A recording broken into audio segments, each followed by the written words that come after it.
Welcome to the podcast. Give me a second. That was. You better be recording this whole fucking thing. This is going to be the beginning this time. Oh, dude, it smells like meatballs and beer. Oh, all right. Yeah. Oh, God. Now you're making me excited. I can't even do it. I'm laughing too hard.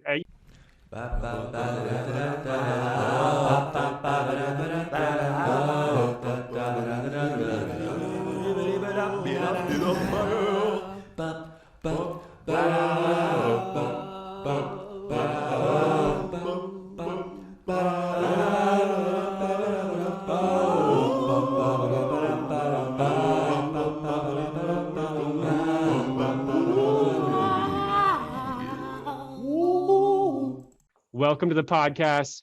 We're Dylan and Joe, and we want to take a moment to thank you, our listeners, by sharing your feedback. Absolutely. Welcome back, everybody. We've got a lot of loyal listeners and viewers to our podcast. We really appreciate it. So we thought we'd read a couple of quotes from them before we get started, just to give you guys a, hey, thank you. We appreciate it.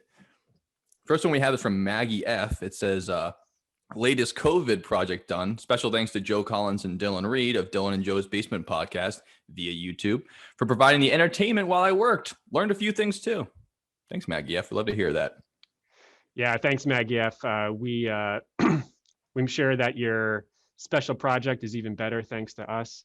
And we're just happy to be a part of further projects that happen at your house and excited to see those too. So please keep sharing everything on Facebook as you do, and we're eternally grateful. We love it. Thank you so much. We love it. Thank you. Next one is from Larry J via our Instagram page. All right. I'm listening to the Giant Podcast now. I'm loving it.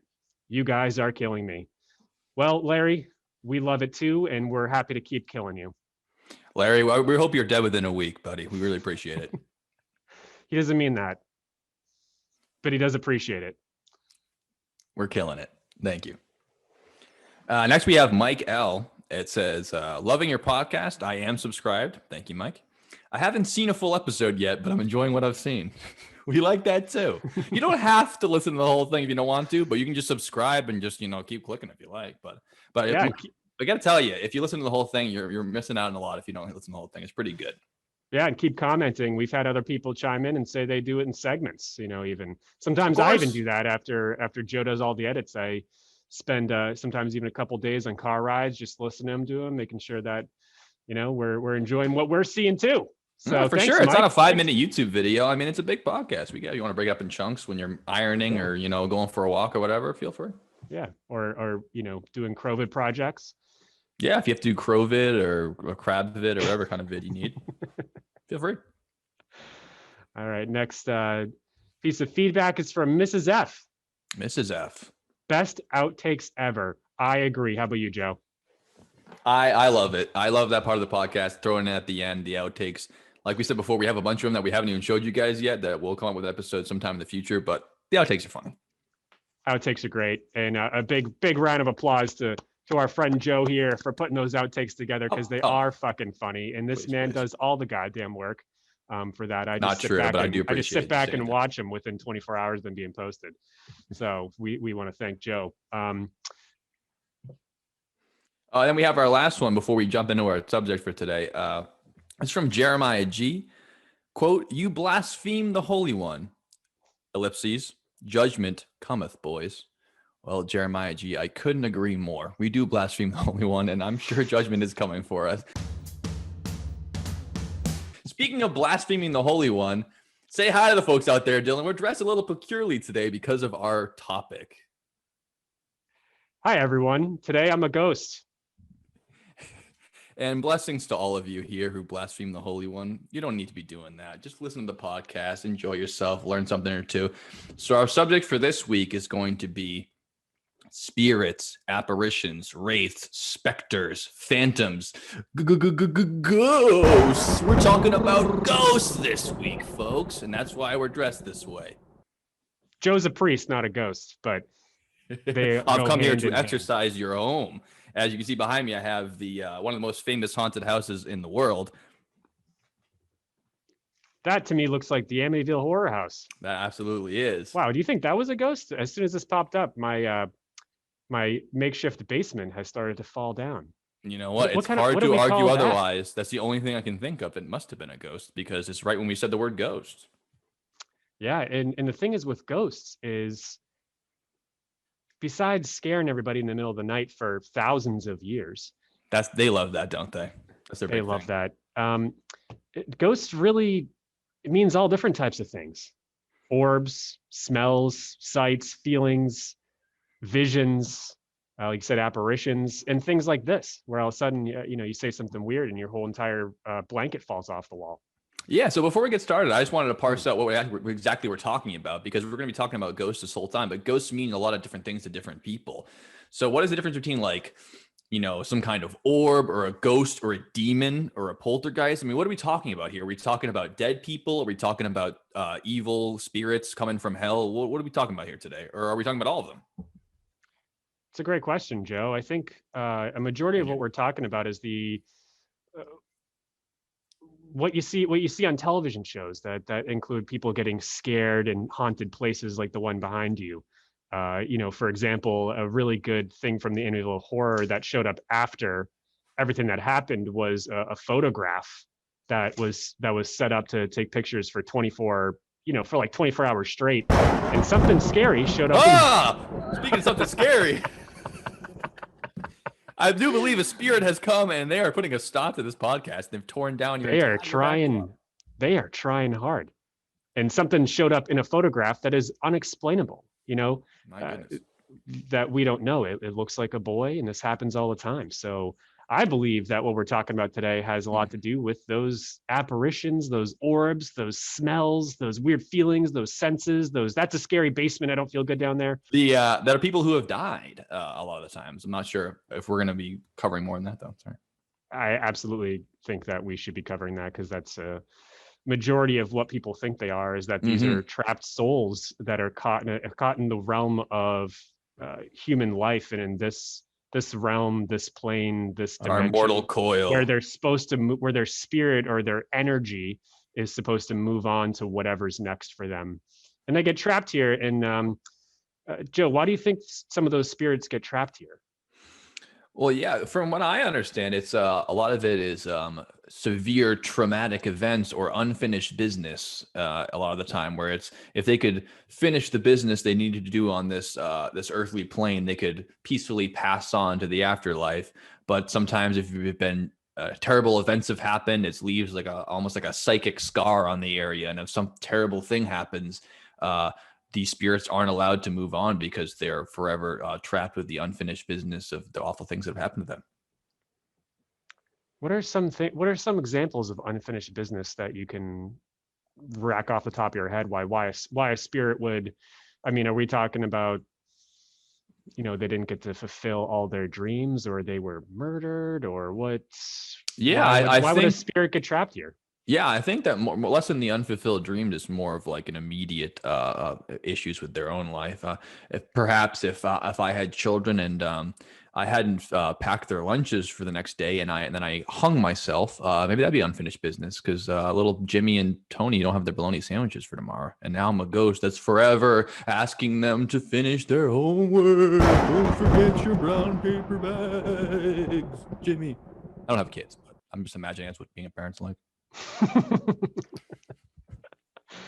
What do you think unfinished business is? Let's dive into this, Dylan. You don't want to ask me all the questions over, because I don't want to spoil it for you folks. This guy is our residential ghost expert, and I'm the residential priest, as you can clearly see. Or the residential ghost, as we see it.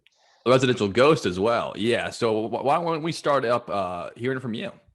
I mean, I can share some ghost stories that I know of. Or just I could reiterate what you just said for the most part. So where do you want me to go? So generally what I said is what you think of ghosts as well. Like it could be any number of, joking aside, usually it's unfinished business, like, that you were supposed to be taking care of your family, or basically that you died young, and unfinished business is a life that you didn't get to live, maybe forlorn lovers, something like that. That's more what we're talking about when we're talking about spirits. Usually there's a crazy tragic story to go along with it.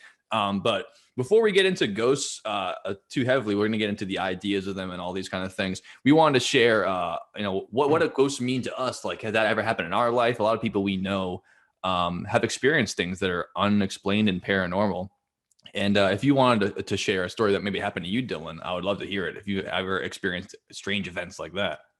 Yeah, absolutely. I've got three that actually come to mind that have happened to me personally. Three of them. Wow. Three of them. Yeah, All right, three ghost stories. Two from when I was adult, one when I was a kid. Okay. The thing is with ghosts is, according to a 2009 study from CBS, 48% of Americans believe in ghosts. Interesting. But I do That's not know the nearly statistic. half of them. That's a lot of Nearly people. half of them. I wasn't on that study. I don't remember filling out that report, but yeah. I'll start off saying that I do believe in ghosts, and it's more of the energy type of thing. And I've experienced, again, three experiences. I've a pretty familiar and experienced Ouija board user. It's been years because it scared the shit out of me. But this all brings us back to 1995. And I lived in Massachusetts. You're around 3 years old, if I'd imagine, for the story. 4. So you're 4 years 4. old for this one. Yeah. This is a lot farther back than I thought the story was going to be when you said you were a child. It could so have you been. are nearly. You've just learned how to poo-poo on a toilet, and you can now talk. Well, Joe brings up a really good point. So most ghost stories can be disproved by. Oh, please! No, that's not my point at all. Oh, of course not. Right, Joe? How dare you already make me the asshole? I can do that later in 10 minutes. Well, so here's the thing: is being a kid. If you have experienced loss anytime recently, or if you have heightened emotions, external influences like other different types of energy fields, like borderline cosmic rays or sound or whatever it is, can make you think that something is there that isn't. Okay. Ghosts are very sophisticated, and they can go into. There's a lot of different things that classify a ghost and if it's legit or not. And one of the main things that can help add value to a ghost sighting is multiple people seeing the same thing different times. I don't have that, but I've got my story. So let me take this off for a second. It's a little hot in here. See, don't need to be scared, kids. It's just Dylan. He's just wearing a costume. He's not a real ghost. All right, we're back. So my first time experiencing a ghost was, again, around 4 or 5 years old. And I was drawn to this particular closet in our first house, which was built in the 40s. And that house, the former owner, obviously I didn't know. He was an old World War II vet, had a lot of guns, lived alone. House had literally gun wallpaper on it, like American flags and wow, guns. That is excessive. Even the biggest patriots usually don't have gun wallpaper on their wall. Anything could happen after these days. Dedication. And is this in Hudson, Massachusetts? This is in Hudson, Massachusetts. Okay, so this isn't in outside of Mississippi. This is a gun-loving American who fought in the war. Yeah. He wasn't the original owner of the house, and it doesn't make me think that it's him, but I'm not sensing that this was like the most friendly guy. I don't really think I would like him very much. Well, maybe if you're not from America, he might be a little less friendly to you. If you're the German or Japanese persuasion, perhaps. That's true. Very likely. So anyway, so I was drawn to this closet, and I'll never forget this. And to this day, I think about it.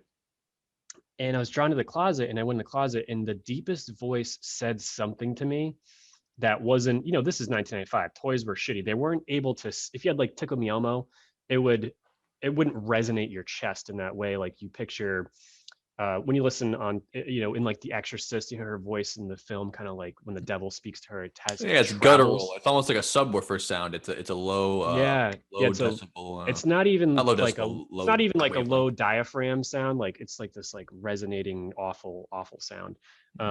And I remember it vibrating my body, and then I ran out of there screaming for my parents, and then I had them come up and look in the closet. Nothing was there. However, that does sound terrifying, especially when terrifying, and I'll never forget it. And it led to me going to therapy. Really? I'm not kidding. Dead serious. That's interesting. That's how scared I was out of this thing. And I remember sitting in therapy. What did you tell the therapist? I heard a scary man yell at me in a closet.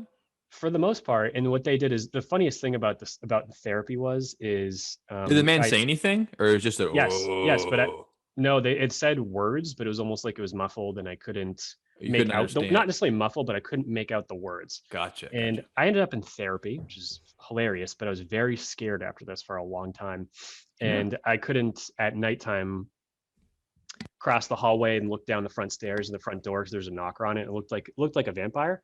So that's scary already. The thing is, this is very black and white to me. I heard a scary noise and then I'm scared of the door. And I know it's the door, but it just looks scary to me at night. Like I always think it's going to turn around.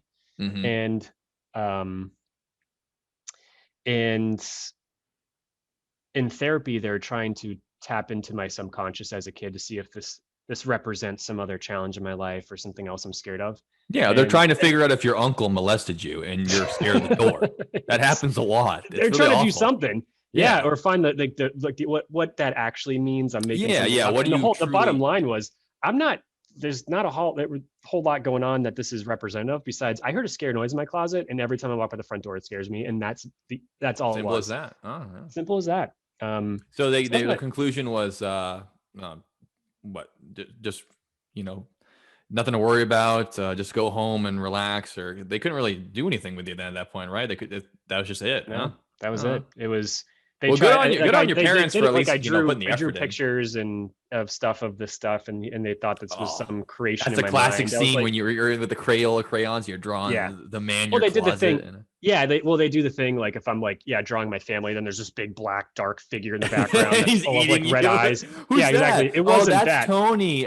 We don't talk about him. Yeah, right. Exactly. But none of that happened. I drew normal pictures, nothing weird. I was like, it's really simple. This scared me in the closet. Front door's all fucked up, and that's it.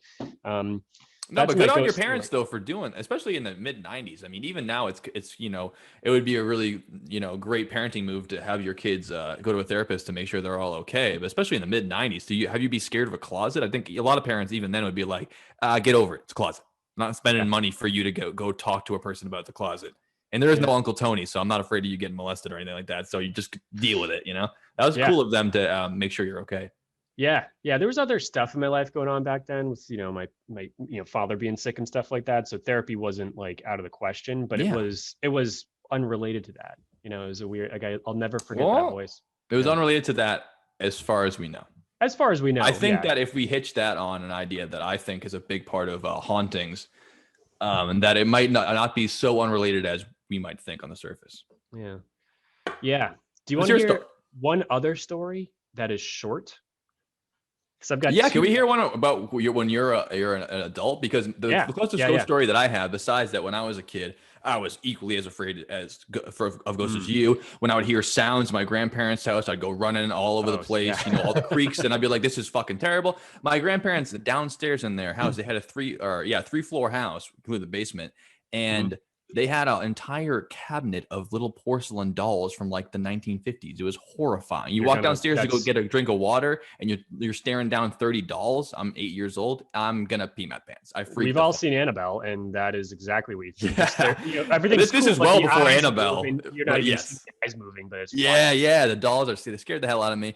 And when I lived in the house in Clinton, Massachusetts, I must have been, I think 11 or 12 at the time. I still was, I wasn't as scared as I was as a younger child of dolls, but I still thought that ghosts were out there that could have been haunting me at any time. And I remember coming out of the shower one time. We lived in the attic, so you'd hear all kinds of weird noises. The wind would come through. I remember it. Yeah, just genuinely freak you out about it. And I came out of the shower, and there was just this clear. When you get out of the shower and your mirror's all fogged up, you can run your finger along it and kind of draw things. It looked like a silhouette of a long hair, almost like a girl's head, and it had fog in the middle of it too. It kind of streaks through it. So at the time, I was like, "Holy shit, this is definitely a ghost trying to talk to me in the mirror." And I was equally afraid and interested because I went into defense mode, and I was like, "Can I kind of talk to the ghost and be like, hey, please don't hurt me. I'm a friend. Don't, I don't know who you are, but don't hurt me." And I had this whole conversation, talking to the empty room. And that's the only time that I've ever felt that close to a ghost, besides just, genuinely being scared of them growing up. But that was the only time I can remember actually speaking and being like, "Hey, I know you're there, don't hurt me." And, I might have heard some creaks and weird noises the rest of the year living there, but nothing that close to, the contact with the other side, as it were. Yeah, that's pretty freaky though. Was it? Do you remember it being symmetrical? It was very clearly the same. Oh no, it wasn't perfectly symmetrical, but the way that it was shaped, it just looked like it looked like you tried to draw a silhouette of a girl's head with your finger. So it wasn't perfectly symmetrical, but it was it came up on the top, came down both sides, and then the middle had marks in it, which genuinely freaked me out. Wow, that was pretty freaky. And genuinely. I think that, everyone's got their opinions and ideas about ghosts and hauntings and things like that. And you should take people seriously when they see that they've seen something and heard something. I don't think there's any reason to just dismiss people, but I'd be much more willing to hear adults talk to me about how they've seen things that aren't real than children who don't know what is real and what isn't real. Absolutely. It's not their fault. They're kids. They're just kids. They think monsters are real. When they grow up and they think Santa Claus is not real, you don't make fun of them for believing in ghosts, but you should. Yeah. Anyways. Absolutely. The funny thing about this is again, how to qualify a ghost sighting. And one of them is don't be a kid. Don't be under the influence of something. Don't, it's basically anybody who truly believes deeply that they saw a ghost shows a little bit of a lack of critical thinking skills. Sure. So I'm going into this aware. It shouldn't be your number one thought. Much like when we talk about UFOs, we've talked about how you see a plane in the sky. Your first thought shouldn't be spacemen from Mars. It should be, it's probably a plane. And if you work down the list and you find out it's none of those things, now we're talking. Now maybe it's something unexplained. But if you hear one sound at night and you go, that's a ghost, I don't give a shit your opinion because you're not even thinking. You're just immediately going to ghost and that's it. Then, it could just be like you want a ghost to happen. You see a shining light outside, it's got to be an alien. If you want it to badly, then I can't trust you because that's just not how proving things work, unfortunately. Exactly. And we call that confirmation bias in the industry of podcasting. Yes, we do. And it comes up a lot on this show because of all the wacky shit we come up with. I was turning left onto Essex Street in Salem, Massachusetts, which is on a ley line and the most haunted street in Salem because it lines up accordingly with all the houses that the judges and people basically in the court who were against the witches in the trials lived on. Could you describe to me what a ley line is? I'm not familiar with that term. Yeah, sure. Thanks, Joe. I'll do the best I can. You don't have to go too much into it, just so we know what we're talking about because if you throw a phrase out and I just let you go through it, I'm going to act like I know. I don't really know. I'd like to know about it. Yeah, absolutely. So to my best of my knowledge, a ley line is an energy field that runs across the earth. Okay. Due to magnetic fields and that type of stuff. So that street is synced up with a magnetic field of the earth. That seems really wild to be that Yep. It's like that. Yeah. Okay. So that's a ley line. It is. And some of these, like a really famous place for ley lines and for that type of activity is Sedona, Arizona, which I think I've been. Yeah. And the trees all do weird things because of the magnetic field that's there. Oh, I gotcha. Okay. Yeah. Thanks for explaining that. Yeah, definitely. So, but this happened that ley line, there's multiple of them that go through Salem, but one of them that goes through happens to be basically the same street that all the people, the judges and prosecutors and whatever it were, the witch trials lived on. So I was taking a left onto that street. Yeah. I was taking a left onto that street, probably around 12 or 1 a.m., all alone, not sure what time of the year it was. And somebody was standing at the corner of there in like all black, dress type of thing, beautiful, tall woman with like almost her face was so pale. And she was just standing there and she just watched me with her eyes. And that's the story. I live in Salem, could be anything, but she was too crisp for me to not think it was weird. I see a lot of weird stuff. It's weird stuff all 12 months of the year there, but nothing ever really stands out for me. Sometimes it's literally Michael Myers standing at the corner and he watches me and I don't even, I don't even blink. It's like, especially in October in Salem, it's hard to say anything is weird there because everyone's just weird. But that could have gone two ways. You could have picked her up and she could have swallowed your soul and you could have been tortured for all eternity, or you could have met a really cool chick who was really tall and pale. Yeah. This is exactly. And this is 2015, 2016, something like that. So here's the one that's more interesting. So that could be just some human, probably most likely. Definitely creepy though, especially creepy. With the location, like you said, on that street that has such a history on it. Yeah, exactly. And if bad vibes do exist, that street's got to have some of them. I mean, Salem itself has just got so many tragic events in history and all kinds of traumatic events that would, if it is to be said that traumatic events and unsolved, or rather unresolved notions of people's lives do cause them to be trapped as ghosts, that would be the place to go if you want to find them, something like Salem. Yeah, we could spend an entire podcast on ghost stories from Salem. And we will. Yeah, and we will, include just I think the most important one is that they don't have a fire chief anymore, like the head of the fire department, because all of them died young in really weird circumstances. So now they decide that it was like a curse thing, so they call him something else, or they have two of them instead of just one.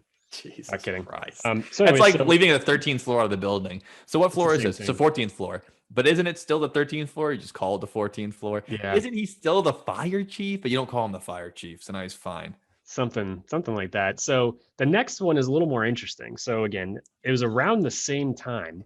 And I went and had a couple drinks with my friend Steve, and we were on the same street, just about a mile in the other direction. Mm-hmm. And we decided Essex, to do you it. said, right? Essex Street. In case anyone wants to look it up. Essex Street in Salem. It's where it's where all the good stuff is. If you've been there, it's the street that has the witch statue from the lady from Bewitched. Has all the good restaurants. Yeah, that area rocks. If anyone's been there. Yeah, you can't drive it on anymore, or half of it you can, but the good stuff is all like cobblestone or brick, and you can't walk on it. But obviously you can't drive on it. So we were down the end by the PBD Essex Museum, and we were walking through a shortcut through a garden, and no big deal. There's just a guy smoking a cigar by one of the benches in the garden. And he was pretty close to us too. I thought that was whatever. I'm like, whatever. It was just all good. I'm with my friend Steve. And there's a lot of smoke around him. But it was kind of a humid night, so it makes sense. But he's smoking a cigar, and he's wearing a brown robe. That's pretty much all he's wearing. Brown robe, smoking a cigar. In the Friar garden. Tuck vibe to him.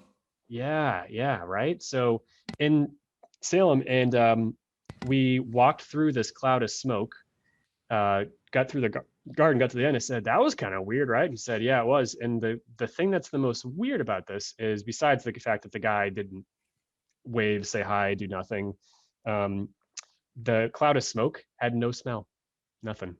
That is the weirdest part about it. Yeah, cigar smoke is very pungent. You can smell it from far away. Even if you can't see the smoke, you can smell it.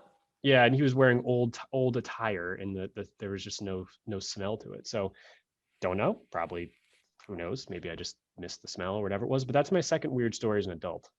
Both of them on the same street. Strange. Yeah, that street's got some wacky shit going on. Yeah, definitely. A lot of creeps that are staring at you and not talking to you. I think both of those could have been either solved or, been delved in deeper to if you deign to say, hey, are you a ghost? And they don't say anything. Then you got double the evidence. But if they go, no, I'm just smoking a cigar. How come I can't smell it? You're drunk. yeah, exactly. It's probably the case. But there are two things. I'm not saying that's what happened. I'm just saying, you can't disprove it. I can't prove it. Any ghosts. Most ghosts we can't disprove as a whole. We can disprove sightings. I did not fit the bill. The only thing that was on my side was that I was not the only person to experience that. Right. That does add credence when you have more than one person. Like we had alcohol in our systems. Sure. Probably a lot of it. And we had and you also have a predisposition to seeing haunted entities. I think the very fact that you are so solidly in the camp of believing they exist, you're going to seek them out, and more things are going to look like you to being haunted than to me, probably, because when you're a hammer, everything looks like a nail. So if I don't believe there's ghosts at all, I will usually attribute weird things I see to different reasons. But when you see them, you will probably be faster to me on average as ascribing it to a haunting or some kind of paranormal activity than I would. Even if you are correct about it, you might go to that faster than I would, I'd imagine. Yeah, don't think for 2 seconds when I talked about a UFO story before this, I didn't think off the bat, holy shit, man, it's going down. And then I was like, all right, wait a minute. Yeah. Wait a minute. Right. Yeah. You happen to know a lot more about air travel than you do about apparitions, though, I think. Yes. Even though you know a lot about both. I don't mean to disregard. That is true. The only thing that would make me lean towards more the ghost, like I said, is I'm a very spiritual person. I feel very connected to something else all the time. And I may even make decisions off of those feelings, which is not smart.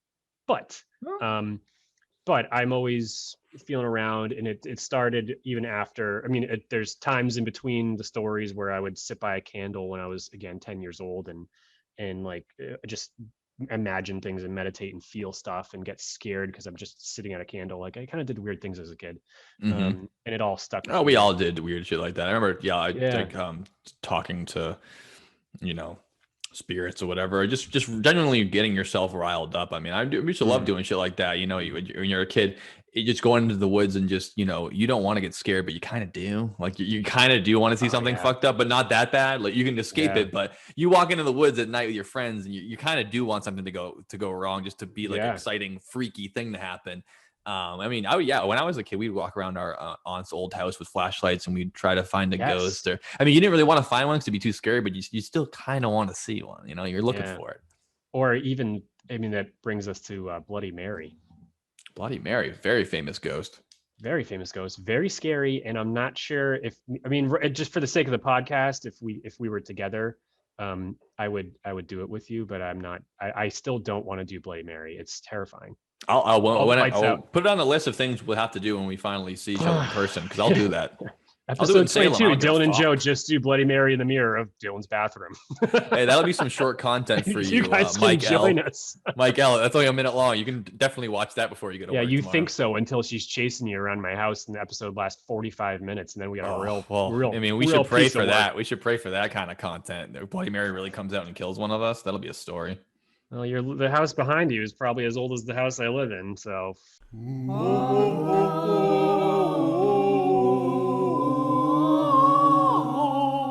So when it comes to haunted houses, there's obviously hundreds and thousands of cases of them all around the world. But really, for the most part, the more popular ones have been within the last 200 or so years. I mean, there's a myriad of reasons why that could be.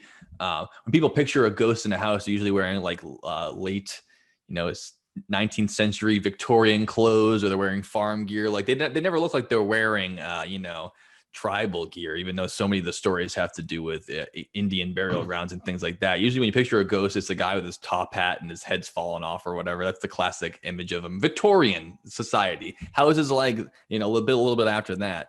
So festival attire. I mean, I've yet to hear of a ghost that's like, the Molly age festival dance. Yeah, no raver ghosts. 2015. No, I haven't seen that yet. What's up with that? How come no one's wearing Heelys and you're a ghost? I mean, people must have died wearing Heelys, and you have unfinished business if you ran into traffic wearing Heelys. You must be a ghost if that's how it works.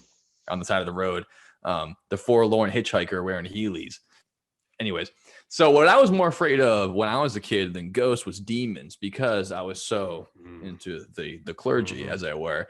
Is that ghosts are scary because they're to me they were dead people, or people who aren't passed on all the way, which is scary in itself, because a lot of times you hear the ghost stories, it's not just the little kid who got drowned in the bathtub, it's the guy who hacked his family up with an axe or something like that, like The Shining. I was more scared of demons because there are these spirits that are from hell and they could possess your body. And, I didn't hear a lot of the spirits doing that. Spirits were throwing teapots around the house. But I mean, seeing movies like The Exorcist and things like that as a kid freaked me the hell out, because I really did believe that a demon could take over your body and take you over. And they're intricately tied to the idea of spirits, because a lot of the times when houses are haunted, for lack of a better word, haunted, spirits have visited them. They'll have paranormal, investigators come in and try to decide, is this a lost soul? Is this a nice spirit? Is it a demon? Maybe the house has demons in it, and that's the worst, because now there's no, redemption for them. They're only evil. They want to hurt you. They want to take over your body. They want to hurt your little kids. They want to do bad stuff. And to me, demons is a whole other issue in itself. That's why you bring the priests in. You got the exorcism going on. This house got bad juju, and usually they're tied so closely together, but in my head, they shouldn't be, right? If one of your relatives gets, maybe it's a tragic death happens and they're passed on, they become a ghost, it's strange to tie that so closely to demons from hell haunting the house. I mean, it's kind of like under this whole umbrella of unexplained, whether it's a poltergeist, which is usually associated with only actions. I mean, poltergeist literally means noisy ghost in German. Throwing shit. Yeah. So you're not even associating with an individual. Like, John Smith was walking around the house and he always, stomps up the stairs. It's a poltergeist. Or it's clearly like, oh, there's the nice old lady in the garden. She's the ghost of the old lady. She doesn't mean any harm. And then there's the idea of demons, they're going to be taking you over. They bring in Catholic priests in.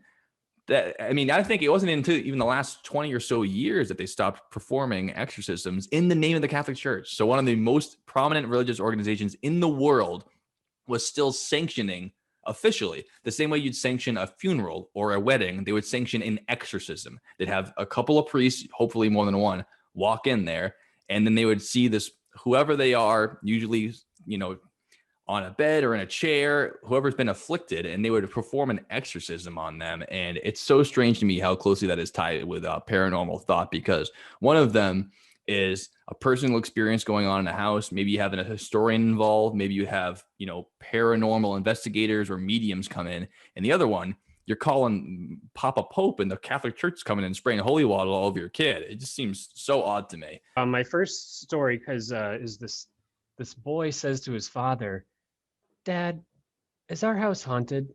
And the father just replied, they can't hurt you, son." Which is important because you mentioned you mentioned demons and ghosts. Yeah. And if you have a ghost in the classical, most romantic way in your house, they can scare you, but they can't touch you or harm you. Whereas a demon would terrify us. Is able to possess your body and make you do things or whatever it is. It's somewhere. So a ghost is more of like the psychological kind of scare, and a demon is a physical manifestation of the evil and actually harms you. Exactly. Coming up with things like that, starvation, self-harm. Self-harm. Eventually, in The Exorcist, it can. We've seen the movies, and like Emily Rose and whatever it is, it can kill you. Yeah, I mean, I don't want to get too much into exorcism just because no, not at all. But it's another topic. But it is tragic. I mean, many people in recent history, within the last 100 years, have died during exorcisms, and you can ascribe that to the demon took their life, or you can ascribe it to whatever else could have happened in a house full of people where usually it's a child is dead. That's a whole other issue. They're spiritually more susceptible to this, and somewhere in the middle, like you said, is a poltergeist, because poltergeists throw shit, start fires, whatever it is. So it's like poltergeist can affect the physical realm by not just scaring you, but actually affecting the building or yourself. I see. So a ghost is more of like you can witness them or hear them, but they're not physically affecting your environment. But a poltergeist there's a lot of like pictures of like ghosts that appear in photos of like there's this woman who was murdered in this house, and there's a picture of her at the top of the staircase in a big Victorian thing, and that's it though. Like she's just scary, but she's not going to actually touch you or whatever it is. And I'll get into my story in a second, but another important one that I think is two other categories of ghosts that I believe in too are orbs, where you can see these little tiny balls. They're balls of light, but they're balls of energy. And a lot of times in photos of the dead they're balls of light, but they're balls of energy. Where is that coming from? We know they're balls of light. We for sure know that because of the images, right? But we don't know they're balls of energy for sure. That's coming from me. I mean, everything is energy. When that's what one of the things with death is, what's one of the laws of physics that I can't explain right now is like energy. It's called the conservation of matter. Energy cannot be, and matter cannot be neither created nor destroyed. So right. You can't actually, energy just moves. It doesn't really just fizzle out, even though it but it all comes down to the consciousness and the soul, and no one can explain that yet. True. So I think that's a big part of it, though.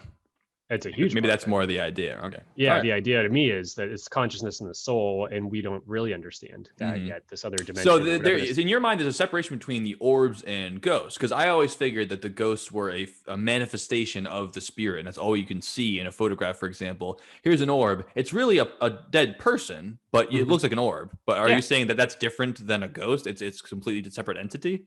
I think it's a spectrum. An orb would be something that's like not the full person, but it's like that's the soul, that's the consciousness, that's the whatever it is that's there. And you can see, we'll get into Ouija boards later, but there's use infrared cameras and that type of stuff to see things that literally zip right into the Ouija board, then it starts moving. YouTube videos, they're out there. Ooh. Could be bullshit, but I'm just saying the orb thing, interesting and weird. A lot of photos of orbs. And then last two are basically all the senses. So smells. When say a lost relative, all of a sudden you smell them in the house years later, and you smell their favorite food, or you're wandering around an abandoned mental institution, all of a sudden this like strong odor comes in, or whatever it is. And last but not least is of the human body, something they can also I believe is goes to are feelings. Odd feelings. Different feelings. You mean like sensation of touch, or do you mean like emotions? Touch. Okay, so actually feeling physically, not like you hurt my feelings, like I'm feeling you. No, but you can get like a crazy sense of doom. You can get a tightness in your chest, So did it say that the temperature change in a room? Like it seems it's colder than it should be. Yes. Yeah. The temperature drops 20 degrees out of nowhere type of thing. This is a fun story that I got from a book about 50. It's called 50 Real American Ghost Stories by M.J. Wayland. And it's if anybody needs a good book to read to their spouse or their kids or their dog, it's great because most of them are short stories. But nice. Yeah, it's fun. I mean, it's kind of fun to read stories every now and then. This story is called The Haunted Bedstead, and it was written in 1889 about an event. All right. And about an event that took place in 1870. And whereabouts are we talking about here? We're actually talking about Houston, Texas. All right. That's the center of all this stuff. And what the important thing is there were like presidents and people in DC who saw ghosts before the story or in the early 1800s or whatever it is, but the media didn't start picking it up until actually right about then. And then ghosts. Well, there's a huge surge in the spirituality and seances and things like that in the mid 1800s. It wasn't just as much as that people were more readily hearing about these stories, which it was because the printing press is coming out. But literally, it was a fashionable thing to have your friends over and do seances. It kind of reminds me of like gender reveal parties. It was a cool, hip thing to be into Ouija boards and contacting the dead. So it wasn't just the fact that people were knowing about it more. The public in Europe and in the United States, as far as I know, were genuinely more interested in spirits than they had ever been in recorded history. I mean, people were having parties, they were getting hired, they were hiring psychics, they were hiring mediums. I mean, people were into this shit. And it does not surprise me that the president at the time was into it too. Yeah, exactly. And a cool thing about what you just said too is that there's a guy named William James, and he was the first person in America. Again, other countries, especially like Edinburgh, Scotland, is one of the most haunted places on earth. But in America, William James was the first person to actually do scientific experiments with things like seances and Ouija boards and all those things. And he disproved almost all of them in the 1800s. So it was a big thing. And then he took it to the next level and said, I'm going to bring like the scientific method into this. And worth doing, I'd say. Yeah, what's up with all this stuff? But that doesn't stop a lot of these things from going into the papers and for people to read about them. So let's hear about the story. Yeah, so we're back here so the story again was written in 1889, but took place in 1870 in Houston, Texas. A prominent merchant and banker from Galveston, Texas, owned a hotel in Houston. And what this guy did is he bought a bunch of furniture from New Orleans. Used some nice good old Savers furniture, except that it was high New quality. Orleans, another hotbed of hauntings. It is a hotbed of hauntings, old world voodoo and dark magic and things like that. New Orleans, there are a lot of haunted houses in New Orleans as well. A lot of haunted houses, voodoo, and the only vampire that still is alive is living in New Orleans. We'll get to another episode. That is interesting. Guys. That's a good teaser for our vampire episode. We'll get there.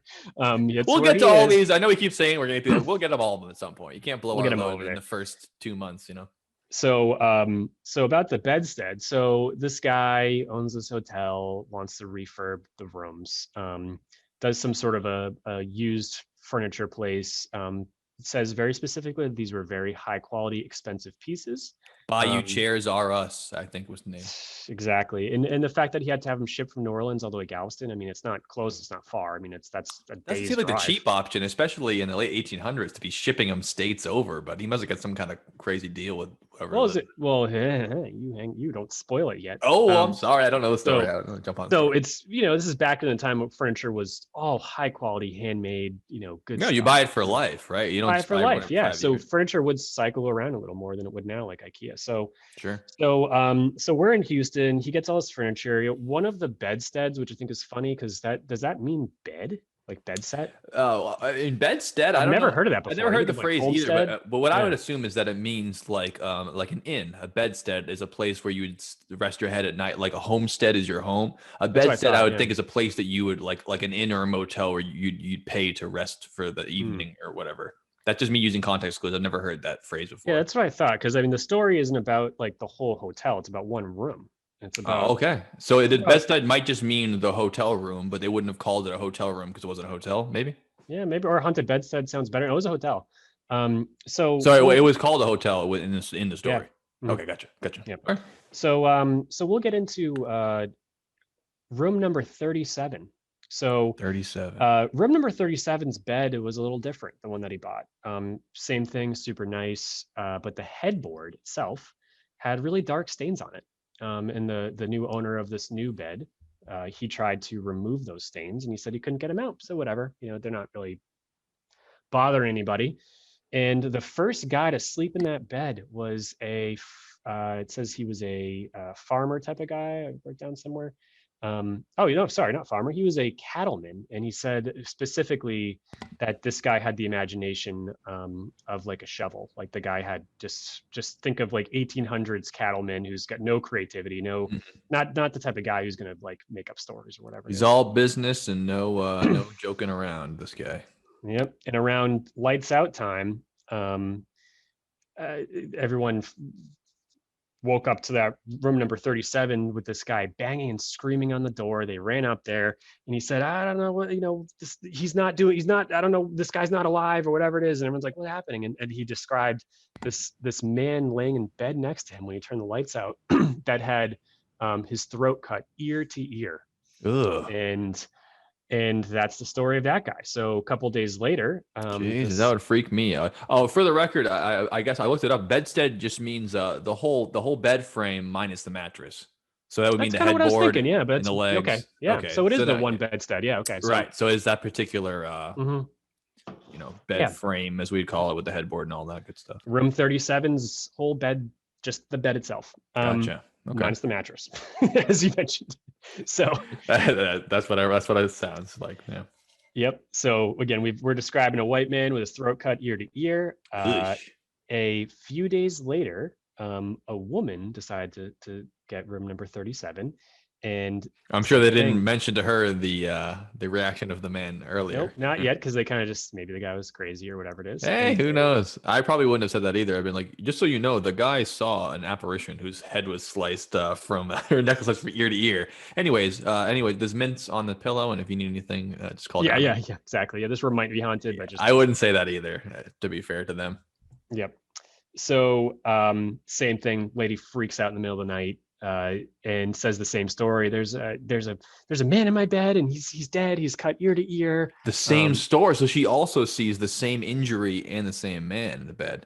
That is very creepy. Exact same story. So they didn't know each other. So these stories are independent of random people, independent stories. So this is building a good case for being something that's it is, especially if they didn't tell her about it. That way they didn't feed her any information beforehand. Right. Granted that she didn't already know about the story beforehand and booked the room specifically for the idea of seeing this person. It brings up the next point is that the owner's number one concern was the reputation of the hotel. He didn't want this to scare away customers. So he wanted to figure this out once and for all. Right. To make this go away. Yeah, like nowadays in particular, you might actually make more money off of the story. But back then, because people were so sheltered and spooked by the idea, it would be terrible for business to think that people were going to be visited in the night by a man who's had his neck sliced open by whatever. Exactly. I mean, good example is the Lizzie Borden house in Bedford, Massachusetts. She killed someone with a shotgun, and she supposedly still is in the house. She killed her with a shotgun? I was always under the impression that she gave her father 40 whacks, and when she saw what she had done, she gave her mother 41. Sorry, I mean, that's the rhyme, right? How dare you? It's an axe. Yep. That's exactly the story. I was confusing another story, thinking that there's three, and there's one in. Never mind, we'll get to that. But yes, that's the story, guys. Joe nailed it. Joe nailed it. We'll throw Lizzie Borden up on the go look her up. But then that's basically the story. It's pretty horrifying. But another great haunting case, which is unfinished business, traumatic deaths, tragedy. A lot of times it's family tragedy. I find too. It's not often. The stranger with the hook hand from the highway comes in and kills you in your hotel room. It's more often that slasher. Yeah, the hashling slasher. Yeah, exactly. It's more often that him up there too. We gotta get him going. Yeah, we'll put him up there. The hashling slasher. But, no, but it's more often that dad comes downstairs and throttles mom to death, and it's a very awful thing to see. And then your life is a terrible life after that. Except for the Johnstone Inn in Ashland, he lost a game or a bet downstairs, the owner, and he smashed the guy's head in with a rock, or got in a fight and killed the guy in the basement at the restaurant in Ashland. You can go there today. I've been there a bunch of times. It's fucking awesome. And a picture of him, picture of John Stone is on the mantle, and it's an original photo from those times. His name was John Stone, and he murdered a man with a rock. We'll get the real story up. I just have been there, and it's either he punched him and got in a fight, or smashed his head, or buried him in the rock, something. But his name is John Stone. John Stone in Ashland, Mass. was a hotel, bar, restaurant on the railroad track right there that led to Boston. Wow. But he had a gambling thing in the basement and accidentally killed a guy, and it's haunted. And there might be a bloody dress in the attic as well. We'll get there. But he didn't kill his wife. He killed a dude. But anyway, so haunted place. He's on the mantle, and you can look at the picture looking at him, and it does freak you out. It's very scary. So the end. All right, let's get back to the original story. back to the haunted. We're in Houston here.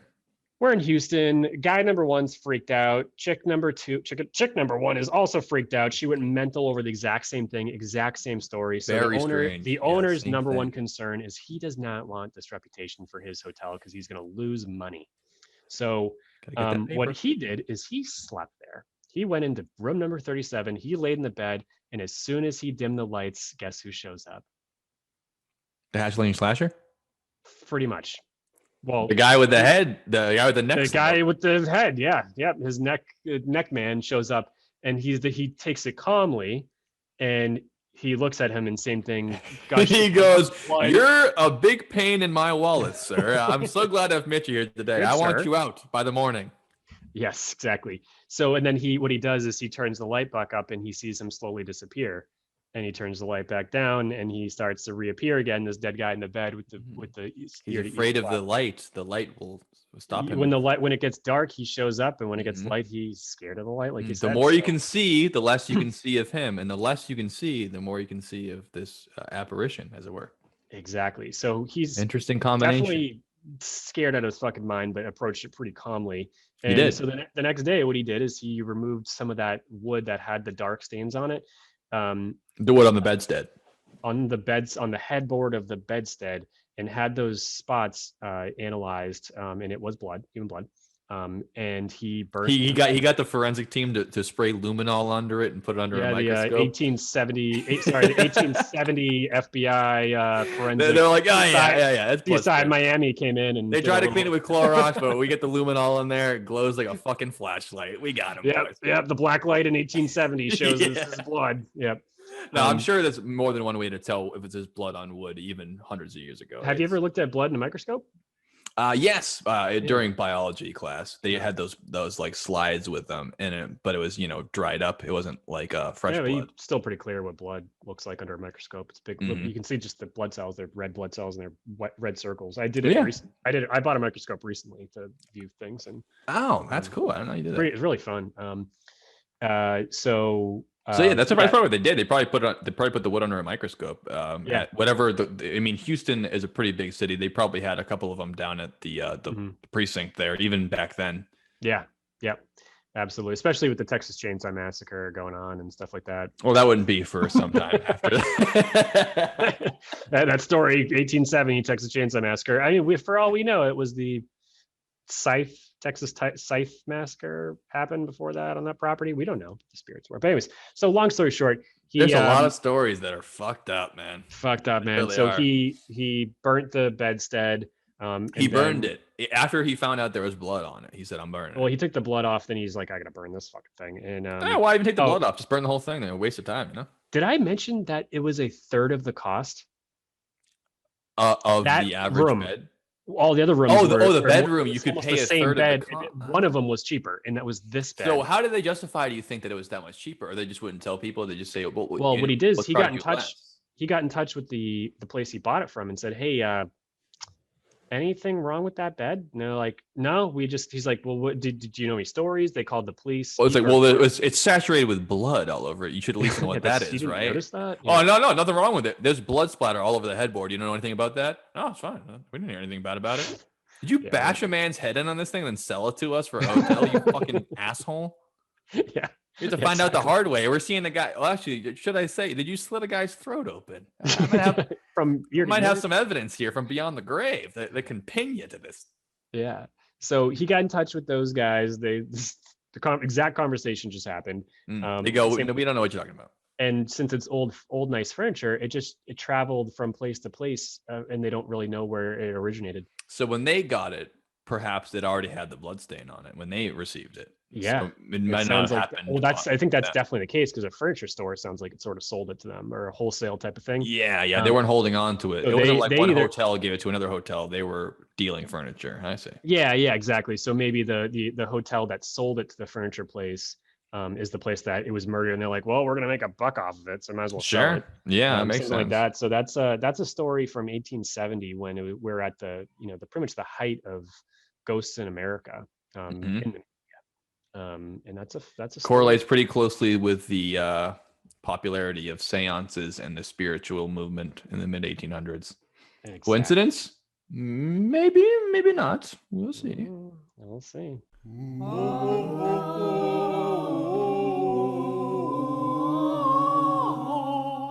Speaking of creepy, I wanted to dive into one of the most famous American hauntings, and that is the Amityville haunting in good old Long Island, kid. Okay, guy?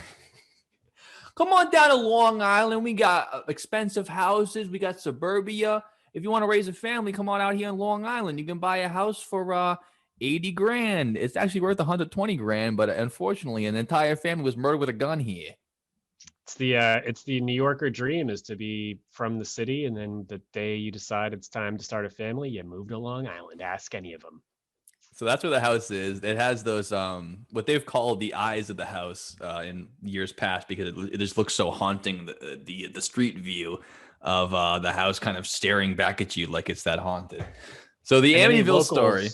Locals in the area want to know, you can find an almost identical house in York, Maine, in the Village.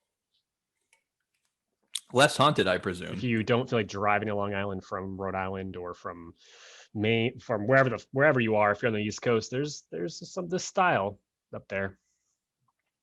It would be cool to have a house of that style and not need to be so closely associated with that awful place, which we'll dive into right now.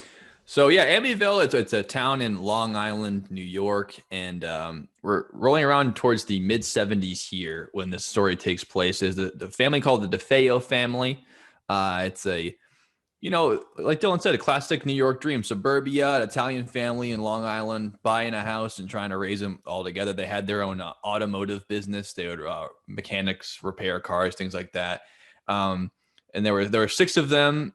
There's 5 of them rather, including the husband and wife, with 6 altogether.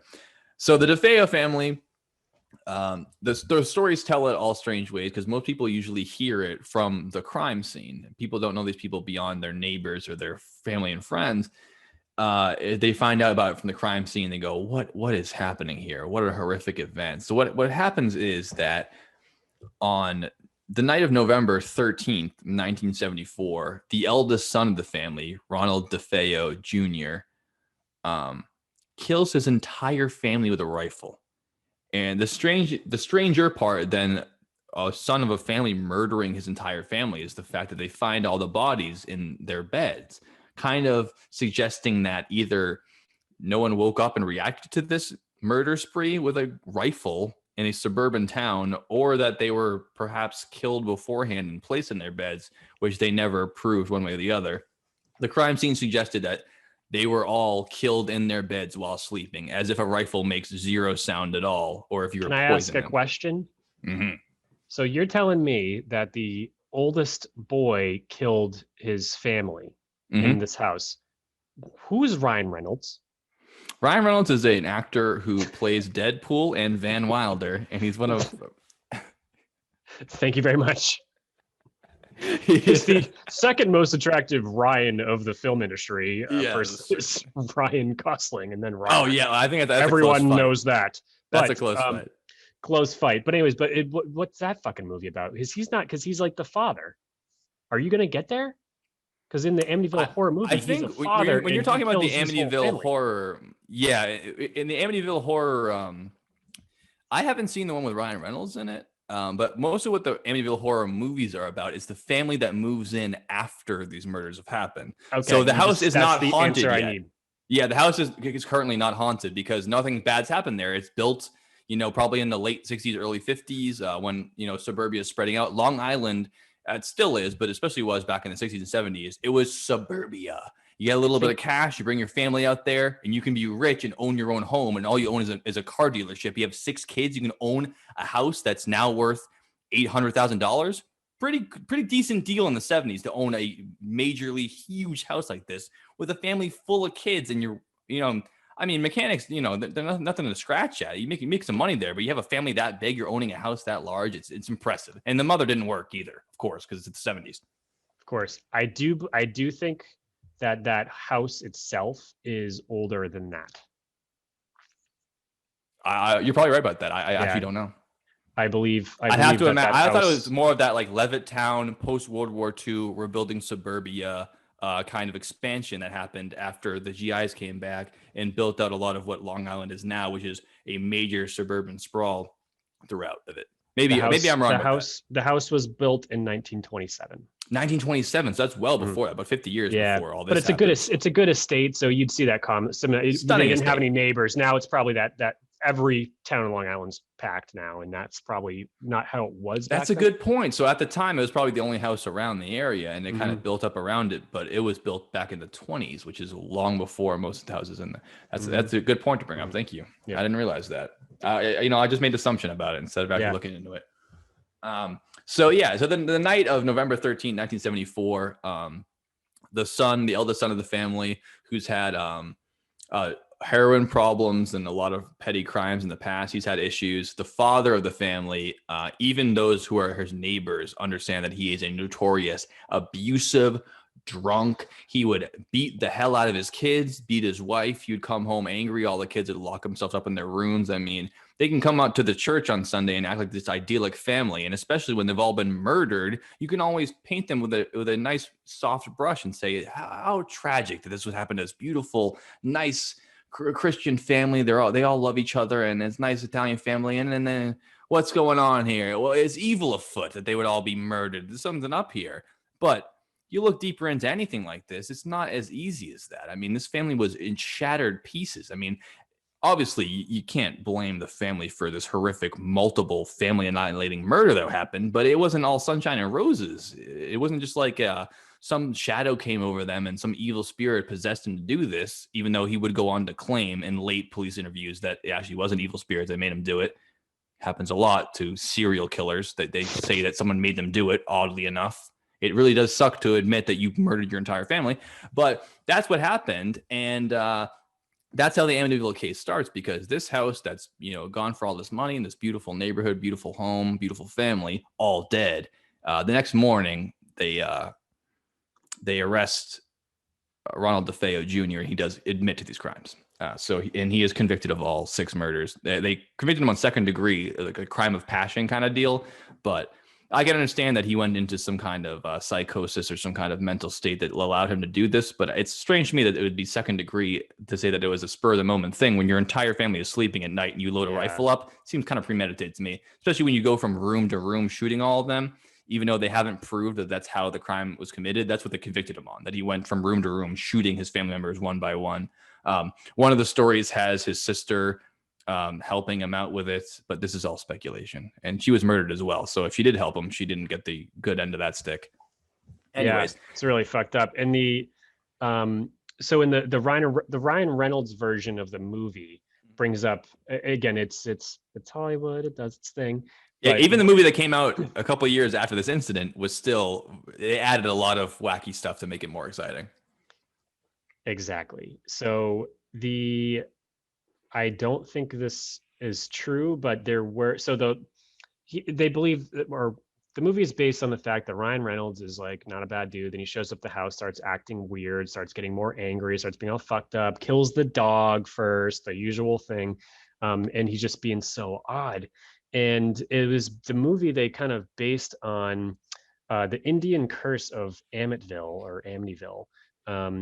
And there's a Long Island Native American expert named John Strong, who's the author of the book We Are Still Here. It knows that there were many Indian groups who lived along the tidal bays in the area, but obviously can't confirm the Native American burial ground or torture site or whatever the movie says. A lot of people do insinuate that it was built. This whole area was built on native burial grounds from old Long Island. Which isn't uncommon. They're pretty much everywhere if you go across the United States, and definitely in the East Coast. Sure, but that's in the end of the movie, you see this horrible scene where it's like this dungeon of like Native American slaves, and that spirit is going up into Ryan Reynolds, and all that malice from beyond the grave seeping into and all that energy, like we talked about earlier, this negative energy is just manifesting into the white American male. Negative energy getting through to him. So where the story that we're concerned with kicks in after this murder, because no one in the family ever, at least openly, described themselves as seeing any kinds of apparitions or any kinds of paranormal experiences. They were just regular family. Son wakes up one night, kills everybody. He goes to prison for life. So where the story gets the creepy Amityville horror part of it is when the following year, in December of 1979, the Lutz family moves in. So it's another family looking for suburban paradise. They look at this. They looked at this, I think, 40 or so houses. They look at this one. They think it's beautiful. It's worth 120 grand at the time. They can get it for 80 grand. And they know why, because it's a very famous house in the area. They know full well that this is the Amityville murder house, that the son has murdered his entire family there, that it is a tragedy. They're saving money on buying it. And no part of this, whether they put it in the movies or not, are they unaware of this entire situation. The parents, who are very religious, even to this day, the father's still alive, they moved in this house being a highly religious family and knowing full well that there's been a family atrocity that's taking place here. And they're okay with it. They've made peace with the idea. This is their words.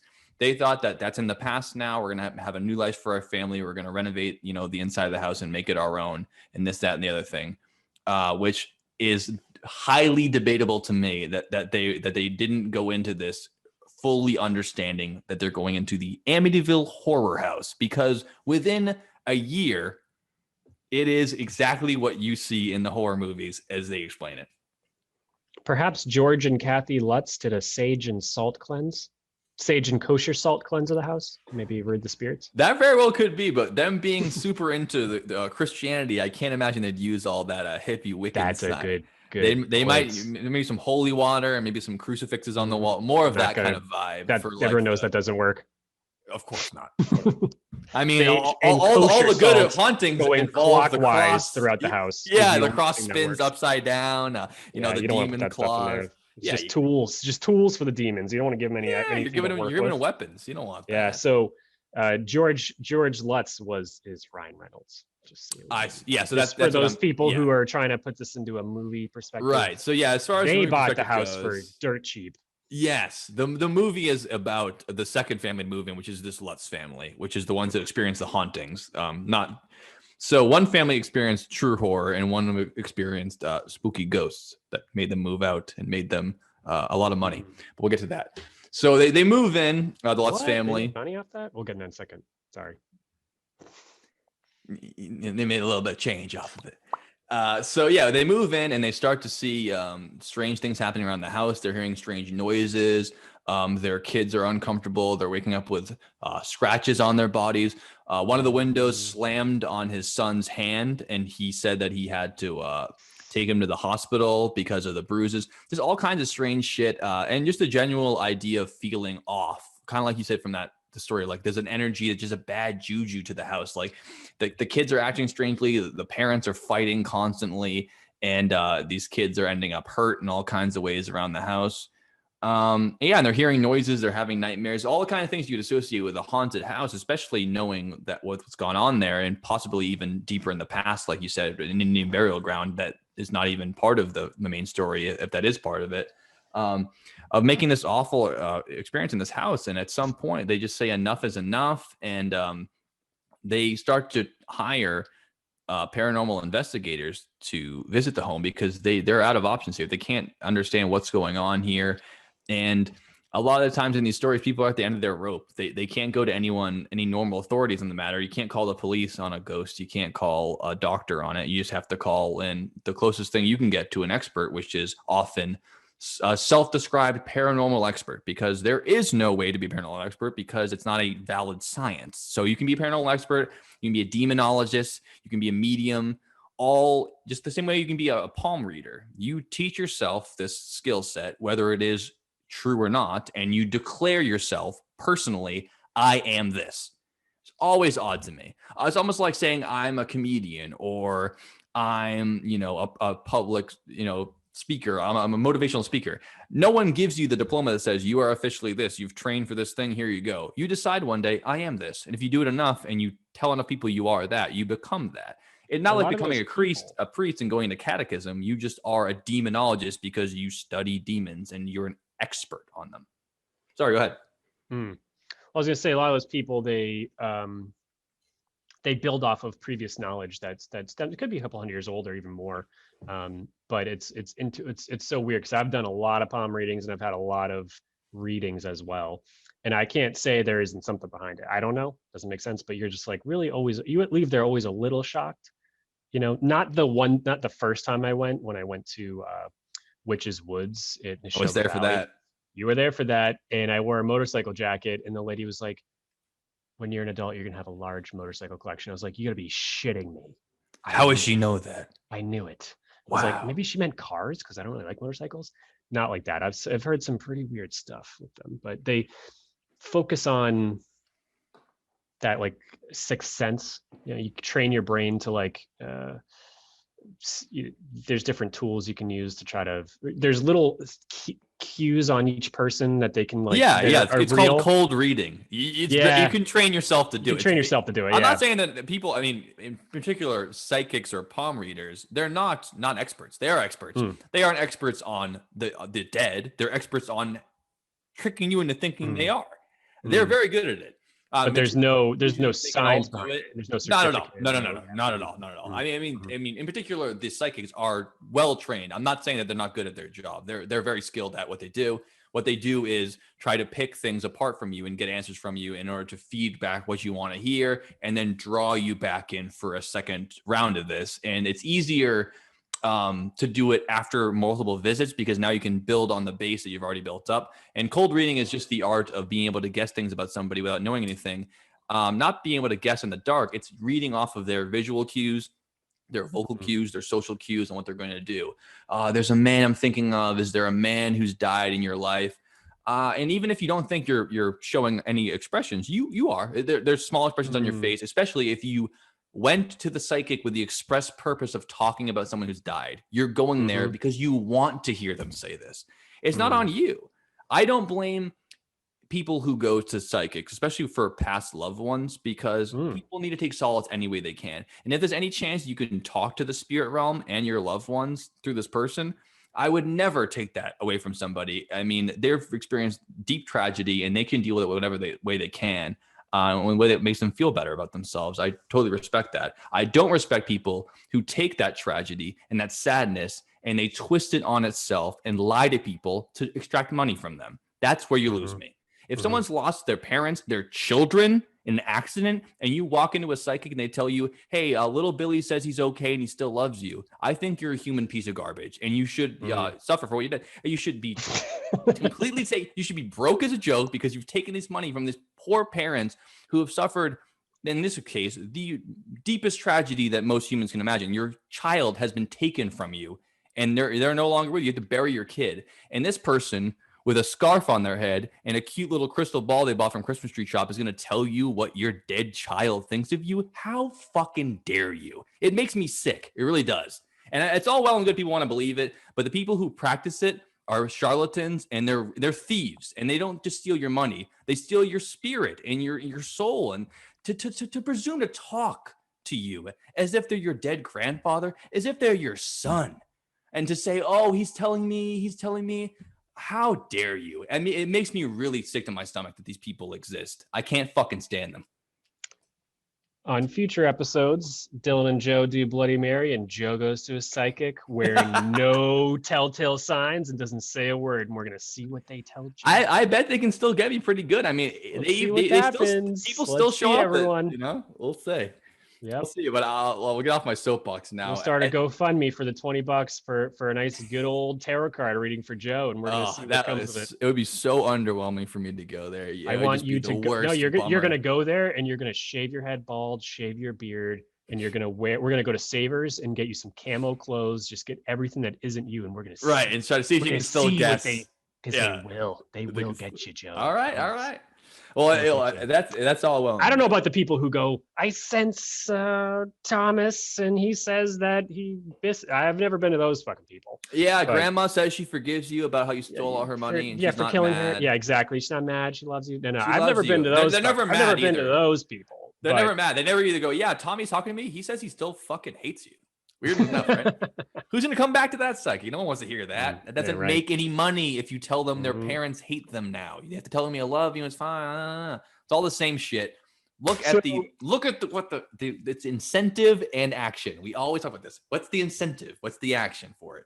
We've got a logical person on the other line here, guys. Yeah, you gotta not easily fooled or with a critical thinker. I'm getting hot around my priestly collar here. So the last people who they brought in to investigate the paranormal activity at the Amityville house, the Lutzes did, they brought in a couple of people early on who said, for example, there's this one society of people who are mostly involved with vampirism. They were paranormal experts, but they mostly knew about vampires. But they would investigate ghosts too. They had all the whatever the paranormal tech is at the time.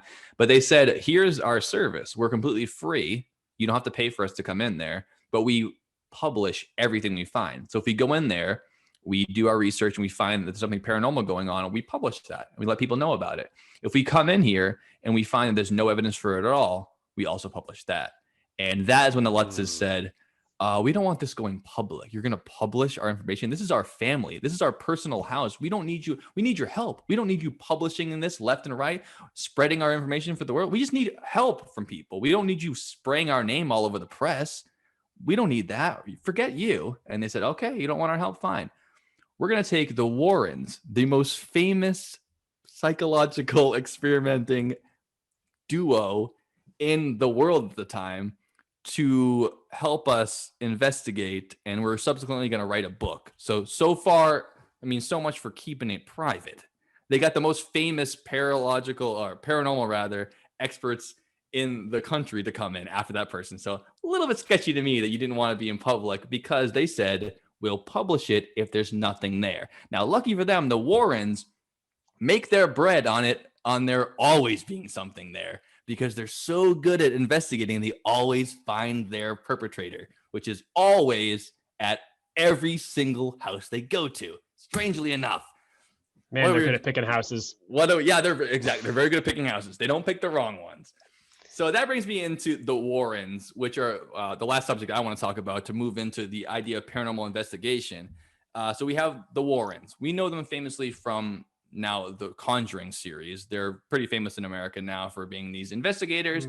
It's a married couple, also hyper religious. The husband, Ed Warren, he's a self-taught and self-professed demonologist. So he studies the what demons are and how they can possess you and possess a home, and how to exorcise demons ostensibly. Now, lucky for him, he married Lorraine Warren, who is actually a clairvoyant and a medium. So a man dedicating himself to studying demons and the unknown, luckily married a woman who is able to communicate with the dead and hear spirits. So that's a ghost hunting power couple, if I ever heard one. And boy, do they ghost hunt. They go throughout the late 50s into almost modern day with their ghost hunting. They start the NESPR, the New England Society for Psychic Research, in 1952, and they're off to the races since then. From their big hits, they have the Annabelle case. That's in 1968. The Warrens claim that their Raggedy Ann doll that belongs to them is possessed by a spirit of a young girl named Annabelle Higgins. Now, if, like you said, they know how to pick a case and they know how to get the right ones. And what are the odds? A doll they have in their house, and they're ghost experts, is possessed by the spirit of a dead young child. And it was just there the whole time. But because one's a clairvoyant and one's a demonologist, they found it out. And that starts their skyrocket to fame and being the best ghost researchers in the world. The case that made them, Amityville, 1975, the Warrens, unlike other paranormal investigators, police officers, researchers that went in there, all naysayers. They don't know what they're talking about. Bring in the experts. They claim that it is indeed haunted by a malicious spirit, or maybe multiple malicious spirits.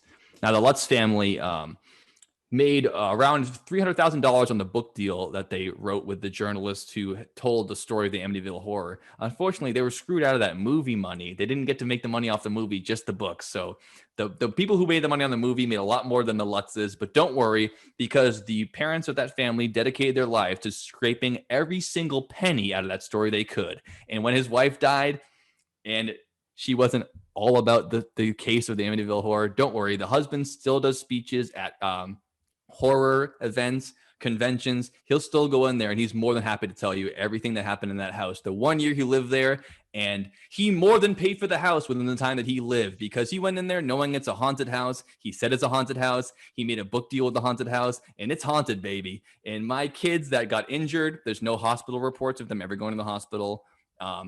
Anything that's within that house, it's strange to think a family that's on the outs, moving into a new place. It's a stressful environment. Any new house, any new family, a lot of things can go wrong. And I think that can be explained pretty easily with your kids hitting your hands and scraping their backs and your family feeling a little bit off, unless you're very dedicated to making the story what it is, which is that it's a haunted house and we're being haunted and we're being paid for it.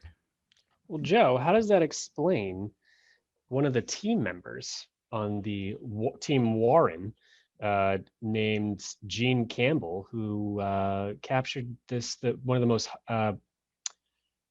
probably the most haunted photograph of all time? What do you think? Oh, would you like to tell that story about the photograph? Because you're speaking to, we'll put it up on the podcast here. He's speaking about a picture that it seems to be a child on the banister, even though they made very clear in their description of it that there was no children allowed in the house on the day of the investigation that the Warrens went there. The Lutzes gave them the keys, as they say, and the whole family wasn't there, so there's no kids allowed. And there was a famous picture that came up. So, we don't have time-elapse cameras or sensitivity cameras like we do now. This camera was set to take pictures every couple minutes or so. Something like that. Yeah, it was an automatic infrared forward-looking camera. And I'm not sure the mechanism they used to have it take automatic photos, but yeah, it sounds like that. It was every couple of minutes it would take a photo. Yeah, it wasn't motion triggered. It was like every so often it would take a picture. Yeah, and they had the camera placed in the upstairs hallway, kind of looking at all the bedrooms. And as you see with the photo that we have above us here, there's a picture of the boy who they speculate to be the murdered child, John DeFeo, one of the original kids who was killed. Yes. And it's speculate being quite the frankly, key word the most haunted the most famous ghost photo in America. And I would probably say that's probably true. I think you're probably right about that. Yeah. But that's what always gets me there is what you just said right here. You can't prove that, you can't explain what that is. No, I can't. Neither can you. Neither can anybody. I could have a couple of guesses at it. And my first guess would be that there was a kid in the house and it's a picture of a child. That's the easiest one. Why wouldn't it be a picture of a kid? It's a kid. Secondly, there's no kids in the house at all. And yeah, the photograph is strange. It does appear that there's a child there for sure. Maybe it's an adult who's in the banister. It's strange enough. Oddly enough, it could even be a picture that they deliberately took to make it a strong investigation. In fact, it was one of the most highly publicized investigations in paranormal history, and the Warrens were already famous. The news station was there for the investigation. So it was not up or shut up time for the Warrens, and they had to find something. And as far as I know, that is the only piece of tangible, quote unquote, evidence that they found in the entire case, even though they were the foremost experts on it. So as far as I'm concerned, I can't explain what that picture is or who's in the picture. Neither can anyone involved, or they refuse to, but they had to find something. That's what they found. Without that picture, it would be zero evidence at all for it happening. And that is even shaky evidence as far as I'm concerned. Yeah, and we'll let you guys, do your own speculation too, just because there's a lot to it. I mean, it could be the photographer himself who just happens to be walking back downstairs like that. It's not sure.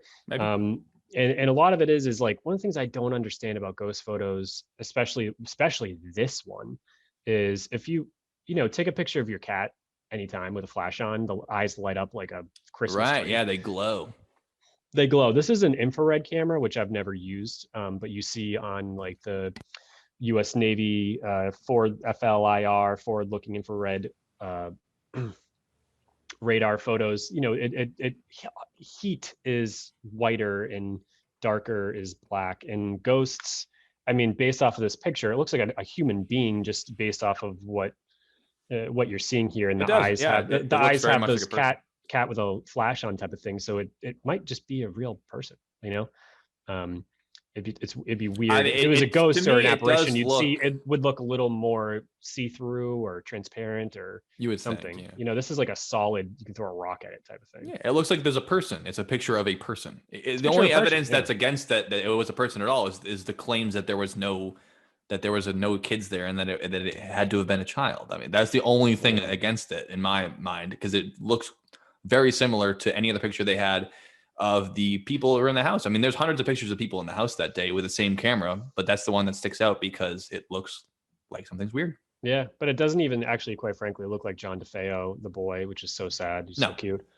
It's his nose is a completely different shape. I mean, not even remotely the same.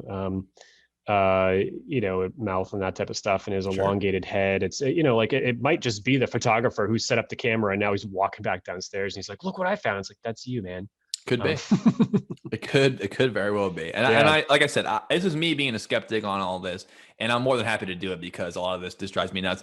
But this is not me saying, bar none, that I know that this is not a true phenomenon. I mean, I haven't experienced this in my personal life, but I know a lot of people have, and I'm not claiming to know what goes on beyond this world or any kind of ghostly things that actually are happening, whether they are true or not. I'm trying to dive down on what we have, and what we have, we can pick apart. I think you should be able to pick it apart, because if it is true and you pick it apart, you find the truth in there. And that seems simple enough. It's strange to me that people are afraid to show off things. If they're so confident they're real, let us see them. And if we pick it apart unjustly or dishonestly, then that's on us and we're lying about it. But if we pick it apart justly and honestly, we don't find the truth there. It sounds like you're trying to hide something, and it smells like bullshit. It could be the other brother, though, the other boy in the house that looks a lot like him. But more importantly, Joe, would you spend the night there? I would. I would like to. Fucking way. Are you sure? I would. Yeah. No. I mean, I wouldn't. I don't think I'd have a fun time there. I don't think I'd let you do that, man. I don't think I'd have a fun time. I think I would definitely be freaked out. Just the very idea of what happened in that house, the murders, and there's a spiritual aspect that might bother you a little bit. No, just I mean, even walking, energy there because there's a bunch of murder. Something like that. Maybe the energy's going to get me. But no, even just the fact of knowing that there's been a quadruple homicide in the house, I'd be uncomfortable going in there, thinking about what's happened in those rooms. It would freak me out just on like a psychological level. But would I be afraid that a ghost was going to get me, or that a demon was going to, start cutting my, back when I was sleeping? I would not be afraid of that now. I would be afraid of sleeping there because of how creepy the house would be. And I'm sure all the noises I heard at night. I'm not acting like I would be a big brave man about it. I'd probably be freaked out. But I wouldn't be afraid that a apparition was going to attack me in the night. Oh, don't worry. It might not attack you. It might just possess you, and then you'll kill me. Maybe that's it. But whoever owns the house right now, it's worth about $850,000. So they seem to be living pretty comfortably in that house. Do they live in it? Oh yeah. What? Yes, it's a very popular house. I mean, it's been renovated. It's been kept up. It's expensive, especially Long Island nowadays. It's worth a lot of money. It's nearly $1 million. You can't live there for. I mean, think about having a house that big in like Salem or like Newton or something. Like a house that large, that close to Boston, worth some money, and that's what that thing is there. I mean, dude, that thing would be well over $1 million if it was in Newton. I mean, yeah, for sure. So that's basically what it is. I mean, all that land, like people still want to make money. At the end of the day, people still move in there on the cheap if they can. It makes no difference to them. And if you really are going to be scared enough to not want to buy it, then you just won't buy it. That's and you would sleep on a Native American burial ground? You do that too? I wouldn't do that out of it's disrespectful. I think I wouldn't be as afraid of being possessed or being haunted, but I wouldn't want to sleep in a regular cemetery either. Not just because of the fact that it's creepy, which it is creepy. But I'm not afraid of ghosts as much as I don't want to disrespect people who have passed on by sleeping on there as a kind of cool adventure. Like, oh, let's dare each other and sleep on an Indian burial ground. I mean, just on the base human level, this is disrespectful to people who have passed on to make it a cool stunt to try to hope they're going to get you or something like that. It just seems, I mean, would you go to a cemetery, a modern cemetery, and sleep there and act like it's all fucking wild and crazy with your glow sticks and shit? Not as like grandparents are there and those parents and stuff. It's just not. So I wouldn't do that. No, but not because I'm afraid of that. What you're saying is you wouldn't sleep on a burial mound of an ancient giant? No, you're right. Out of respect for the giant, I wouldn't do that either. You know, it's good for the giant, it's good for everybody else. Yeah, absolutely. Right. Yeah. But just to round out my dicgishness, they went on to the after Amityville, they really made their nut in the Enfield poltergeist when they went out to England to investigate a poltergeist there, and a lower income family north of London that their children have been having problems too. I'm sure that the story never talks much about how their family had a lot of issues as well, and the children were being neglected and were mostly looking for attention. That most of the child psychologists that evaluated the kids said that it's unlikely that there's any poltergeist activity there. It's more likely that the kids are acting out and they're receiving attention, and the family's receiving money from the story and selling the story. And again, I don't knock them. I'm sure they truly believe that's what's going on, but that's just not really the case. But again, of course, the Warrens say 100% is a poltergeist. Let's go back to America. Man, I hate it when you're in therapy as a kid and they don't believe you. Feel for those worst.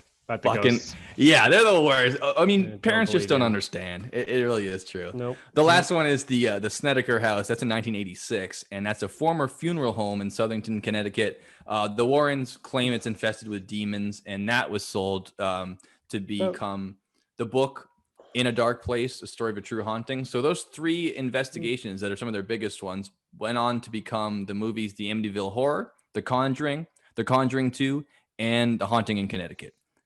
And the Conjuring franchise is the most lucrative horror franchise in film history. Because it's by far the scariest. Well, I don't know about that, but it is by far the most lucrative because that earned $1.9 billion with 8 films, blowing Halloween out of the water. Halloween with 13 films, only $619 million, and Nightmare on Elm Street, which I thought would be higher, $448 million for 9 films. I can't believe The Conjuring is so well and above all the other ones because, you know, obviously modern money, but I mean, people truly believe that the Warrens investigations are all real and they are extra scary because of that.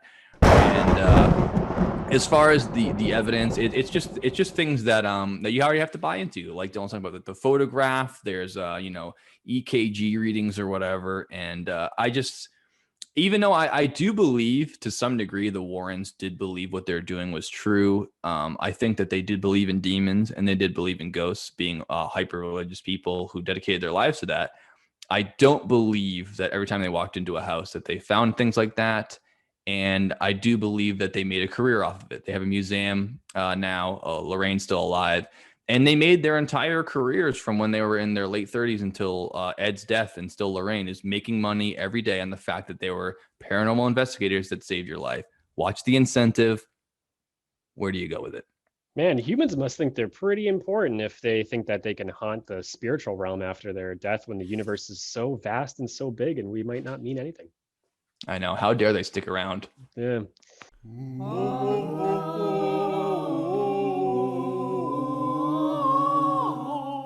How do they measure and track ghosts, the Warrens? That's a good question. I was really interested in that. I think you know more than I do about actually the technical element that they were. Yeah, so they're trying to take a spiritual study or practice. That's you can do with just a candle and you can watch the way the flame moves if you ask it questions, type of stuff. But they brought what is technology. That? I never heard of that one. That's the one you're talking about when you were a kid. When you ask a candle questions. No, my mom taught me this one because my mom took parapsychology at Boston College for a semester. They taught parapsychology in college back then? They did. And it was an elective, there's no credits for it, but my mom took it and she said it was pretty freaky. And you'd have a group of 30 students in the dark at night with the instructor or teacher around a candle, and they would be able to use their minds to move the flame. Make it go like this or go like this. Doesn't sound very scientific to me. Where's the control in the experiment? I have 30 to ask people for more details. looking at a candle. I bet you can think of something that comes up with that. That's very unscientific. So that's just like very old school technology, or those, Like candles. Yes, they're very old school. copper rods that move when they sense, gravitational fields, electromagnetic fields. Divining rods. Yeah, yeah. That type of stuff. But on these new shows, and probably the Warrens, actually maybe it was maybe a little after their time, but they've brought other tools in here, post Ouija board, to try to contact spirits. And I see. that equipment consists of the one you see most frequently on these shows, including the South Park episode, about these shows. Mm-hmm. You know, the South Park episode. Oh yeah, the Ghost Hunters. I think I heard like a and he's like, I think my senses are telling me my pants are wet. There's a warm feeling. I can feel it on my legs. It's going down my leg. Oh my God, look at that. And they start freaking out. And the two guys end up pissing themselves and running away. So funny. South Park nails it. But anyways, EMF detectors, electromagnetic field detectors, detects magnetic field changes, X-rays, cell phone signals, microwaves, those type of things can set it off. But they'll be in an old mental institution and it's not doing anything, but then all of a sudden it starts going when they start to feel things. You can get it on your phone too. I have the app. It's pretty fun. You can't get it on your phone. No, you can't. Obviously not. Yes, you can. Well, obviously your phone is not an electromagnetic sensor. Those cost hundreds of dollars. No, dude, 100%. Get the app. I'm telling you. Okay. No, listen. I'll just take my cell phone. I'll download an app, and the algorithm will change the actual hardware in my phone to sense electromagnetic. Okay. All right. Yeah. Yes. Okay. Yes, your phone can sense it because your phone has magnets in it. So if you download this app, EMF detector, and put it up to your television, your laptop, your car alternator, something like that, it gives you measurements, and it knows. It's not like if I put it up to my beer can, it does nothing. But if I put it up to a refrigerator or something that has a magnetic field, it senses it. I don't fucking know. It does. All right. It just seems strange to me that you can download a piece of, it's like people were downloading thermometers and COVID testers and stuff on apps on their phone too, but your phone's not built to do that. At the very least, phones are electromagnetically sensitive because they're taking in, cell phone tower and radio waves in order to be used in Wi-Fi. So at least I can follow you on that. You get on that. I'm telling you, it's there. It's real. Okay. How much is it to have a free EKG or what is an EMF? Free EMF machine. Or is it a couple bucks? It's free. Even better. What a device. Your phone. Ghost hunters one of the apps does barometric pressure, EMF, temperature, and obviously like compass and that type of stuff. It has your phone has a lot of shit in it. Well, your phone can have a compass and things like that because it's connected to the GPS. So because of that connection, you can tell the position of it. But you can't download a thermometer on your phone and put it up to your head and have it be the same sensor. It's more for it's for temperature of like the surrounding area around. So it connects to the internet, and then the local weather station tells you how hot or cold it is. No, not at all. And no, because if you put my phone has a car mount, and if I put it on my vent with the heat on, eventually it overheats, and it tells me I have to turn my phone off because my phone is internally overheating. Your phone knows what temperature is, whether it's it should always operate under the cold. I mean, cold doesn't really affect electronics as much as heat does. But no, the EMF one's real. I'll show it to you. Infrared camera, that's something you can't get on your phone. That's a whole nother type of thing. You can buy them on Amazon for a couple $100. They're really cool. A lot of people like HVAC technicians use them, or energy audit people to look for drafts around doors. That makes a lot of sense to see where heat's seeping out of the building. Yeah. Yep. Exactly. For efficiency. Heat shows up. The whiter the color, like the light spectrum is how it works. So like a dark color would be cold. Super hot would be white, and somewhere in the middle would be red or yellow or that type of thing. A digital audio recorder would be fucking simply an audio recorder. And so that's already on your phone. You don't have to download that. Oh yeah, that's right, Joe. So on these shows and the stories I've seen, you hear weird voices say up. You go like, "Hello, is there a ghost in here? Please tell us the name." It goes, "Brian," and they're like, "It said Brian. Brian, is your name Brian?" It says like weird stuff. Shows up only on sensitive audio equipment. And then lastly, this one's my favorite. And there's someone on TikTok who loves, I think it's just called Spirit Box TikTok. And it's this girl who bought a spirit box. They're a couple $100. or less. And all it does is it spirits and like to they can speak through other mediums. Like they can't just talk in a hallway, but if you have like a TV that's on static mode, or something that they can manipulate the electronic fields of, or magnetic fields, they'll speak through that. They being the spirits, you mean? The spirits, yeah. It doesn't sound as clear as you'd think, but it makes out words. Spirit box is a device that sweeps through AM and FM channels. It doesn't just stay on one of them. So it's kind of like, it's like flowing through them, whatever it is, and then the spirit will be able to speak through multiple channels instead of just one. Really, that's nice. You know, TikTok is fucking cool, man. I don't know. I don't know. You watch these things, and it's hard to disprove. It's harder to prove than disprove, though, isn't it? Because you can't really prove it. You saying this is a strange thing isn't proving anything. It's saying this is odd. You can't disprove it. No, I can't disprove it. You can't prove it either. You haven't proved anything to saying this is strange. I mean, building a device that cycles through multiple radio waves and starts hearing strange sounds does not sound like anything like hard science to me. In fact, it sounds pretty simple to make it. And if you go through all the channels on a radio that are hypersensitive, you're going to hear some weird shit. Yeah. The entire atmosphere is bombarded with radio waves, cell phone towers, all kinds of information. I mean, you can hear some wacky ass shit. I can imagine listening to that for an hour and hearing someone actually say, "I am a dead person." But you're, you're watching Andy Rooney from 12 years ago. You don't realize it, but how freaked out would you be in that moment to say, well, that's all the proof I need. I turn on the device. It said I'm a dead person. You can't disprove that. Yeah, a lot of weird stuff. I actually, as a kid, in that same room where I heard the voice, I had walkie-talkies, and I have heard, someone talk on the walkie-talkie, but it was probably a neighbor boy, because it was cool to have walkie-talkies in 1995. Oh, it was. I remember that too. Like things just show up on this stuff, and it's probably there's something to explain it. But the one thing that I can't explain, and there's a lot of people who try to explain it, but I don't know, until you really use them, it's really hard not to. Ouija boards. And the Ouija board is invented. Good. I'm glad you brought that topic up, because that is so well intertwined with the idea of ghosts and hauntings. I mean, that is how they used to be able to, before the electromagnetic meters and the infrared, that was the way people would test if there was a spirit or not. They put the Ouija board in the room, put your hands on it, and then it would move according to what the spirit wanted to say, as long as your hands are on it as well, because it doesn't work without your hands on it.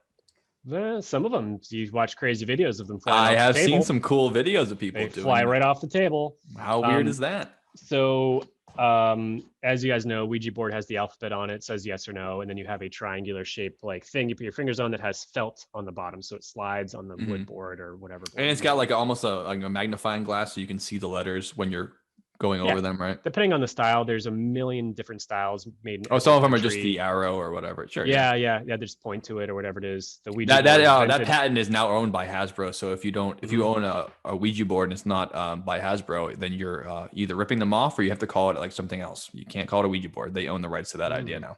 Interesting. Much like Monopoly or Candyland. And there's a Ouija board museum in Salem, Mass. It's really fun to go to, and it has a whole section of cursed boards that you don't want to touch. So the thing with the Ouija board, it was invented in the late 1800s at the height of the popularity of the seance.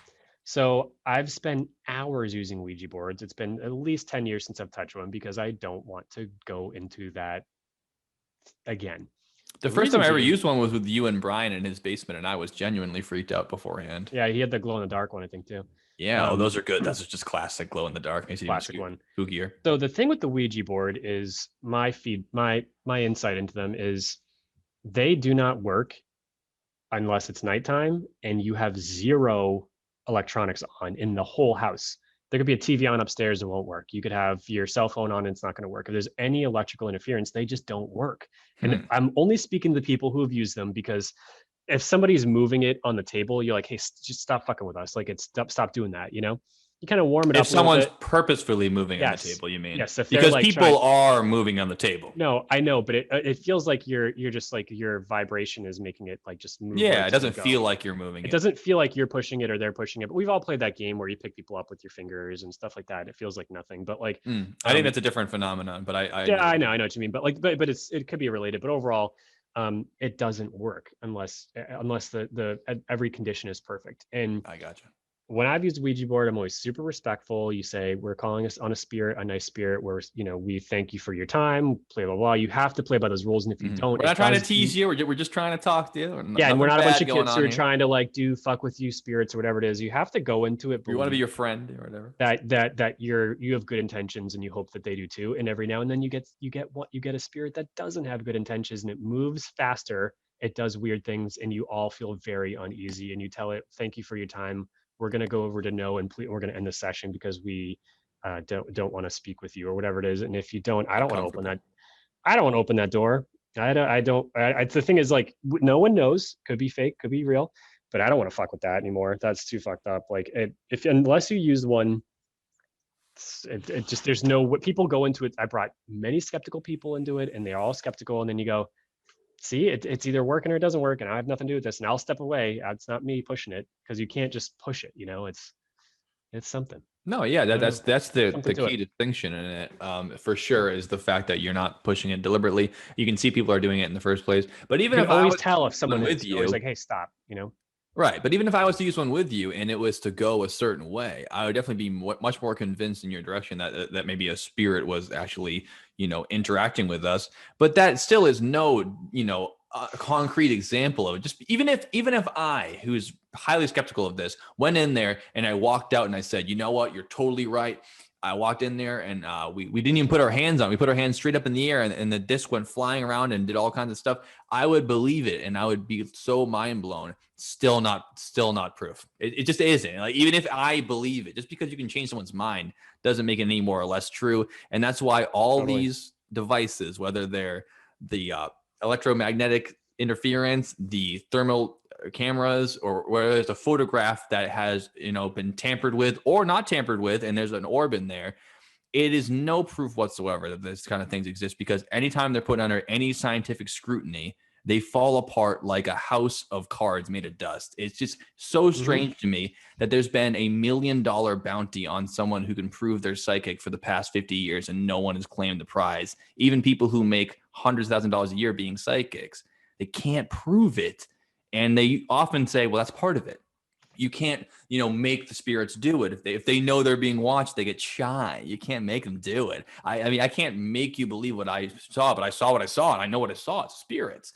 It's just strange to me that any other circumstance, when you're using things like, infrared cameras, that's hard scientific proof. I mean, an infrared camera works better than your eyes and your brain ever could, because all it does is record what it sees and leaves it there. And that's all it is. And using that technology, they can't prove it at all. It's so strange to me. We don't have time to get into this one right now, but the CIA did do a long, comprehensive program called Project Stargate, where they were recruiting psychics to spy on the Russians. And since the documents have been released over the past month or two, there's some really fascinating things in there. And we don't. This is the whole the men who stare at goats thing, where they had they're trying to breed psychic soldiers. This is exactly what it is. It's super interesting. We can now read the real reports, and it's really interesting. And you go, holy shit! The CIA has super documented a guy in another room saying exactly what they're saying in the room over or whatever it is, and it's some random dude. But yes, men who stare at goats. That's very wild. So to wrap up spirit boards. I'm gonna bring everybody's attention to a board I saw in person that is by far, hands down, no question, one of the weirdest things I've ever seen in my life. It was at that museum, and you can buy at the Museum of the Spirit Boards in Salem. Yeah, because again, there's other spirit boards. This one, again, Joe, I also want to mention tell me, I'm gonna send you a picture of an orb going into a Ouija board under the table. You can watch picture of it going into it. They use cameras to watch them go into there. They use the night vision mode in the camera, and you can see something go right up into it like this, and then it starts to move. I'll send you a picture of it so we can put it up here. But one of the weirdest things I've seen is called Bob's Spirit Board or Bob's Board. Not to be confused with Burgers or Discount Furniture. That's right. So the front cover of the box of the board is a chairlift in the upper Midwest somewhere, a creepy overgrown chairlift. It's really fucked up because that's where for a ski hill, that kind of chairlift. A ski hill, yeah. Okay. And because that's, I believe, where this Bob guy is from. Bob Bob's board is the legendary spirit board created by an alleged serial killer who found redemption and wished to speak to his victims. Interesting time to find remorse. Yep, he literally made the board in his garage to help find the clues. And according to his niece, he was the incarnate of evil, complete horrible, nightmarish serial killer people. He traveled the country in his station wagon, killing, satisfying his bloodlust with lovers' lane murders. So like the typical people making out type of thing. Ooh, kind of these people. Zodiac style, right? Yeah, exactly. And he sustained a near fatal brain injury in a head-on traffic collision. And when was that? I didn't say. But this is after he's already been a murderer or before? This is what stopped the killing spree, is the accident. I see. So he got in a car accident, changed his brain a little bit, found redemption. He built that board to speak to his victims and ask for forgiveness. However, since he summoned many of these victims from the darkness, they haunted him for the rest of his life, driving him to madness. And Bob will pay $50,000. The madness beyond being a serial killer. Yeah, like he went you picture somebody like doing this because they're scared of everything. The board itself is similar to a Ouija board, but it has an elaborate series of codes, ciphers, and arcane images that populate Bob's spirit board.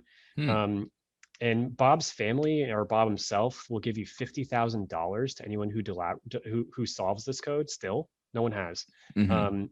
And those clues are on there. His great nephew believes that those symbols and codes are clues to where he perpetrated his crimes. I see. And then if they're solved, we'll solve the decades mystery of this board itself. So pull that thing up. It's really freaking creepy. Like the board itself is really, really, really weird. And even the fact that it belonged to a serial killer is inherently creepy. Beyond he designed and made this book to speak to his victims, a board to speak to his victims, and it's the weirdest thing that a lot of people don't know about Bob's board. Really weird.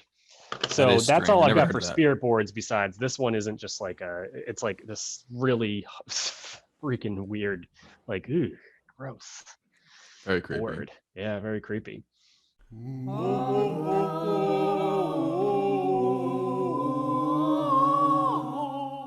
right, I'll go first. So my general idea of it, which you obviously know from all me being skeptical about all this stuff, is that a lot of the reasons why people are believing these things, it doesn't have to do with any faults of anyone. Everyone's born with highly susceptible brains, especially when you've been fed information beforehand.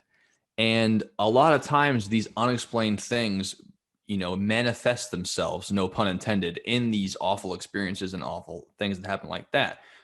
Whether it's a family moving into a house and having a domestic violence situation and having, unexplained fears. A lot of the reasons why kids are the number one ones to see apparitions, ghosts, demons, things like that.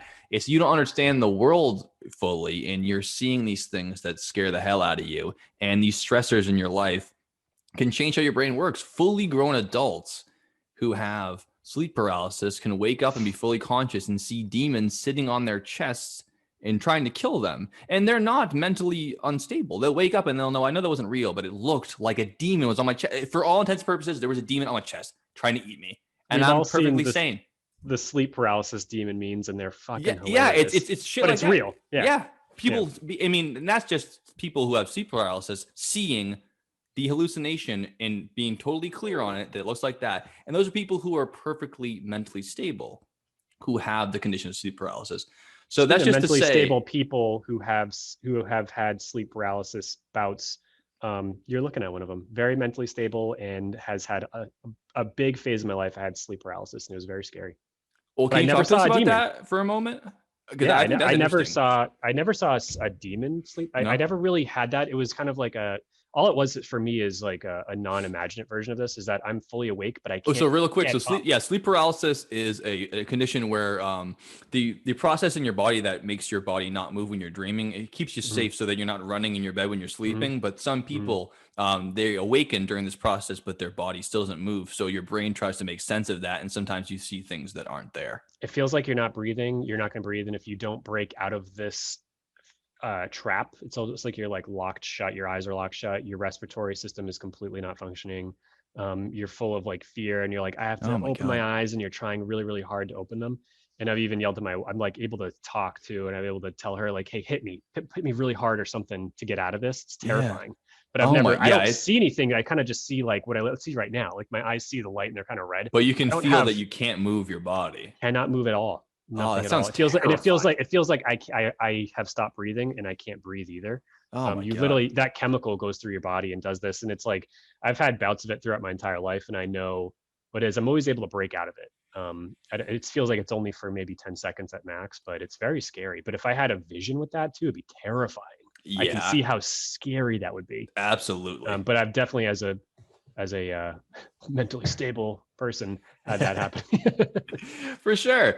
And so I only bring that up as an example of it's me not calling people cuckoo for thinking things like this. I mean, not only am I saying that people can think things like this, they can legitimately see them. Like these people who see the demons, they didn't come up with this idea of fake. They saw a demon as real as you and me in the room with them.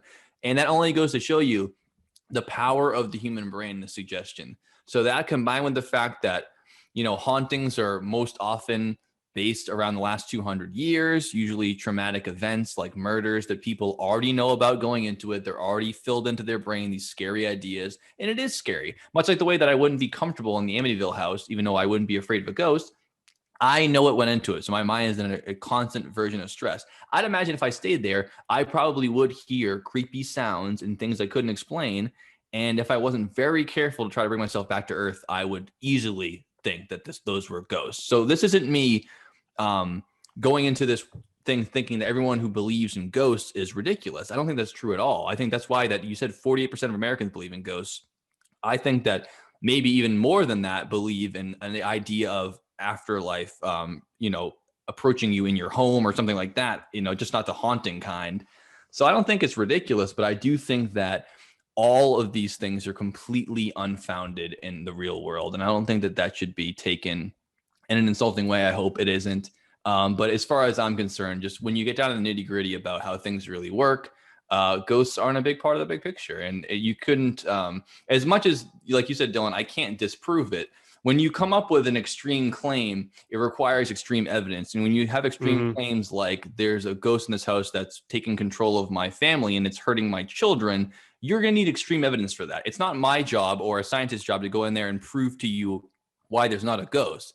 It's your job to prove to us why you're not hitting your kids and why, this spookiness that you're imagining or is really happening is happening. Unfortunately, for people who are being assaulted by the other world, it's on you to prove it. I know it sucks because it's real, but it's not on science to prove extraordinary claims. And when it is on them, they're required to do it. The earth revolves around the sun. If you split an atom, it can have all this energy. You can say that. Well, prove it can't. Prove the earth isn't revolving around the sun. No. You prove it is. It's an extreme claim. You need to prove it extremely. And no one has ever proved it scientifically. And the most proof we ever had is in the 1800s when people were fully believing this. And the amount of money that seance masters had and charlatans went through when they would bring it in, have a couple of slips of paper, find out who you are. They have motors under the table to shake them. They turn the lights on and off. And it's all part of the show. And people will go home thinking that they talked to all of their family. And as far as they're concerned, they did. And that's what ghosts are to me. They're not anything to be feared. They're not real. And if there is an otherworldly idea of where souls go when they pass on, which there very well could be, I don't really know what happens when people die. But I just don't think that they're in your house, laying in your bed with their throat slit, waiting for you to wash the headboard of the bed, rather. It's all good. Very, very logical explanation for everything, Joe. I feel almost identically to you for most cases. Really? Yeah, like most people, so the logical side of me says that age, experience, grief, and just basically all the circumstances around all those things, predisposition to that type of stuff will cause more ghost sightings, especially as you see when the media picks onto it, everybody starts thinking they're seeing ghosts too. Yeah. Haunted houses, as they go on, have more Uh-huh. and more sightings because people go in there already knowing this is a haunted house. I bet I'll see Yeah. something. Yep. Oh yeah, exactly. I um I'm a very sensitive person to, I feel like, a lot of things about people and about the world around me. I'm very observative. But I also do feel a lot of things. And again, I've felt this way since I was a kid. I put myself in the realm of people who are believers. Mhm. Um, and I can't prove anything. And I don't think it's ever something that's supposed to be proved and never will be proved.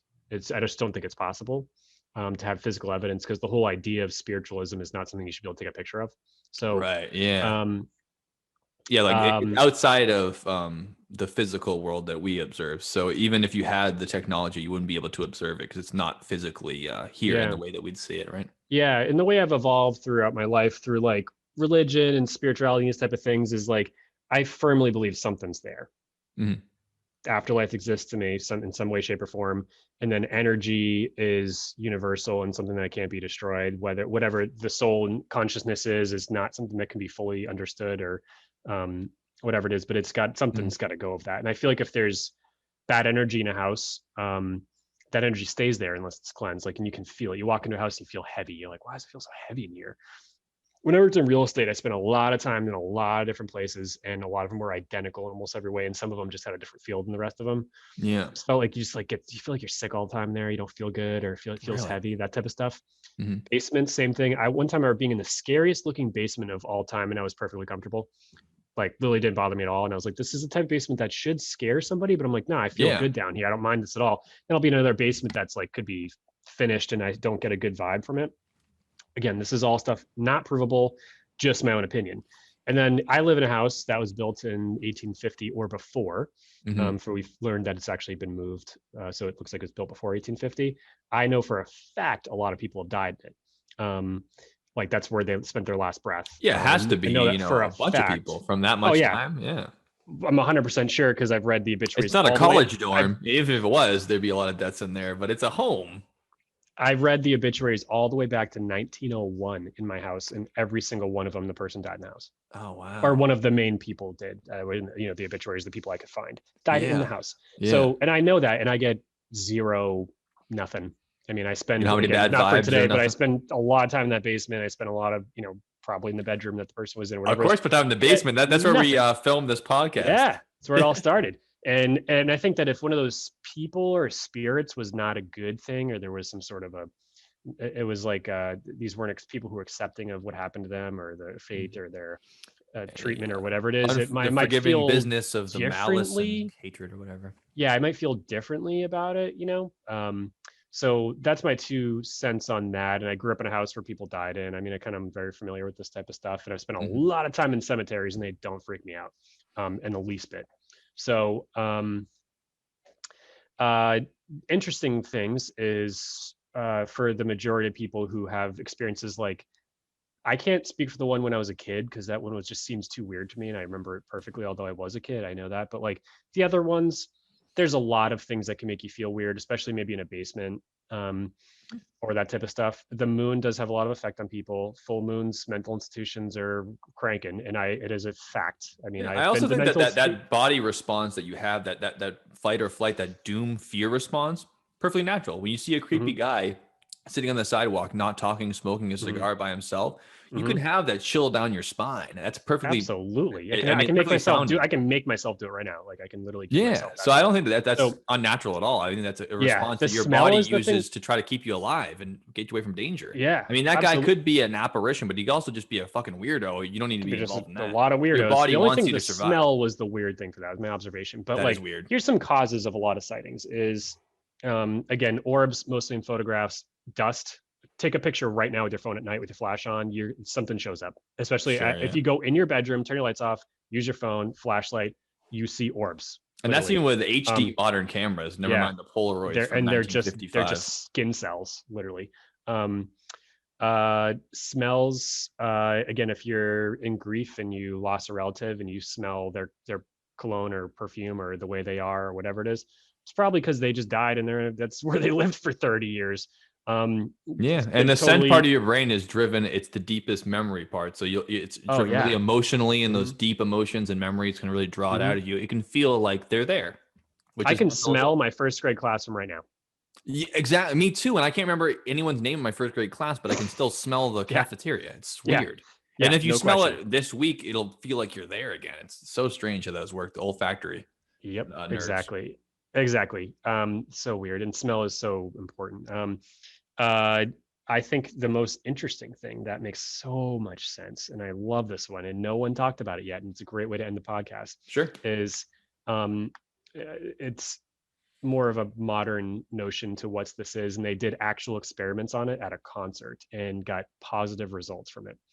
Interesting. This could be a sense of feeling things that aren't right. So say you're in an abandoned mental institution and you feel really scared about something, feels really off or whatever it is. Those temperature changes, likely a draft, fucking windows are open, fireplaces, whatever it is. Sure. But if you're in an area where you feel it's really fucked up, and I have been in, I forget where I've been where I'm like, I gotta get out of here. Actually, the place where I felt the weirdest was the quietest place I've ever been to. And there's a mental institution in Danvers called the Danvers State Hospital that is now condos, and they tore down most of it. It's the site of the filming of the movie Session 18 in Danvers, and it was an overpacked mental institution. Like the patient to nurse ratio was like 70-1 when it's supposed to be like 1-4. You know, the conditions of those places. I'm so glad they closed them all down. Just horrific. Lobotomy completely. It's just torturous that they would do to people. Terrible place. That were, I mean, you have innocent civilians that they'd be able to treat them like that. Even prisoners weren't treated that way. It's completely terrible. Think about the other Kennedy daughter. She's a great example of somebody who and now they never bring her up. She liked to have a lot of sex and go crazy, and they gave her a lobotomy.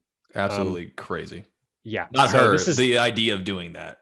She was insane. I should watch my language. What a nut. I mean them, not her. No, so this place, a lot of lobotomies. Like it might have been one of the first places that. Well, I'd rather have a bottle in front of me than a frontal lobotomy. I've always said that. Fucking Jesus, what a quote. Yeah. So one day after work, me and a couple coworkers were like, let's go check this place out. But this is before it really turned. No, it just became condos, and we freshly condos. Had a couple drinks, went up to walked through the woods, walked through a farm, got up to there, walked inside, and then on the way back we hit up the cemetery, which is pretty much a down the path in the middle of the woods cemetery. I mean, it's not supposed to be. They just have to keep it there. It's a cemetery for the people who would die in the asylum. People who died in the asylum over the past 100 years, and we all got there, and we're just like. And I felt the heaviness of 1,000 lives of misery just fall on my shoulders. Wow. And that is the worst feeling I've had in my life. And it's the feeling is the sense of doom feeling. And at the moment, I think that's our conscious and subconscious telling us like, this is a really sad thing that shouldn't be taken lightly. That's the type of feeling where I go, this is respectful. Don't be like, you can't be hanging out here. This isn't good. So, but for a lot of these other cases of that feeling of sense of doom or pure fear or nausea or whatever it is something called infrasound. Did you read about that? No. Would you mind telling us about it? I've never heard of infrasound. Great. Imagine infrared light. It's out of our spectrum of visibility that human beings so it's out of our spectrum of hearing. Dogs can hear things that we can't. Sure, like extra high pitch or extra low pitch. So the one that causes specifically the eyeballs to vibrate would be a low pitch, low hertz. And hertz is like vibrations per minute. So on a graph, it looks like this frequency of sound per minute. So like 5 hertz would be like 5 per second. Maybe it's per second. I think it is per second. But to be clear, we're not talking about the brown note, right? The low decibel sound that makes you shit your pants. I think that might be infrasound too. The brown. I don't know. It probably is though. But this is they said a low frequency like 8 hertz or something would be something in infrasound. Brown note is hilarious, by the way. I didn't put enough emphasis on how funny that is. That's ridiculous. Brown note's not real, people, but you should try it out at home and see what happens. Yeah, I'll I've already had a brown note today, so I'm good. Brown G clef. Infrasound out of the human hearing spectrum that causes things in your body to respond, like your eyeballs, like your nerves to shake in a way that you still can't affecting tell. you, even if all of a sudden you're somewhere and it's doing this. And what causes that? All sorts of things. Earth vibrates, buildings vibrate, HVAC systems make shit vibrate. Like, and there's also sound frequency travels again, like it travels through mediums, travels through things, travels through walls, travels underwater even more. Right.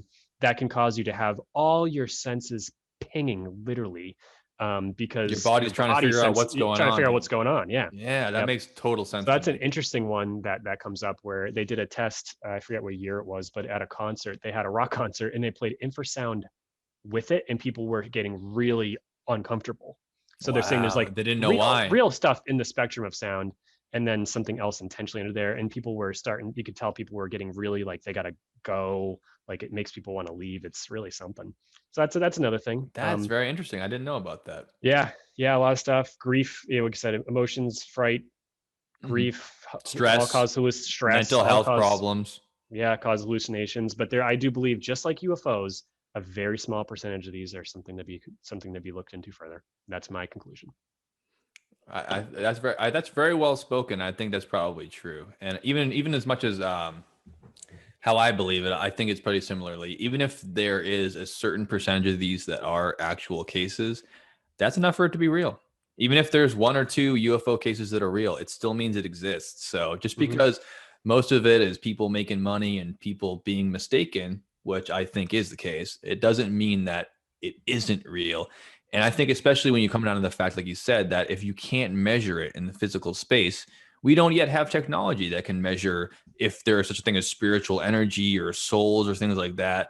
I mean, people try to do it. Like they try to take a picture of the orbs and they say, hey, there's a spirit, but you can't measure spirits. Well, which is it? Are you going to use a camera to figure it out, or can you really not measure it? And if you really can't measure it, which might be the case, there's no way of us knowing with technology we have now. So we could be surrounded by spirits right now and just not realize it. Who knows? Folks, just to wrap it up, that was Ghosts. We appreciate you guys listening up every week. Next week we have on another guest. It's not going to be Andrew this time. It's going to be another special guest. Really enough. Yeah. We'll move to B soon. We're at A still. We're still going through A names to start out with, but be sure to listen to that one. He's a real funny guy to talk to, and we'll have another good topic for you guys. But yeah, like we usually say, please watch the videos, spread it out. If you like it, tell a friend about it, and subscribe up. Really appreciate it. But until then, we'll see you next week on the Dylan and Joe Basement Podcast. Good night, folks. Leave a light on for the spirits.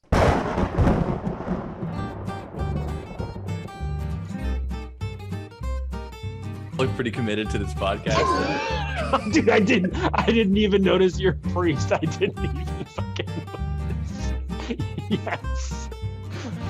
I'm a priest. It's too rich, man. You're fucking priest. Yeah, I saw the Amityville and I was like, oh yeah, dude, that's sick, man. I love that. Yeah. Didn't even notice that.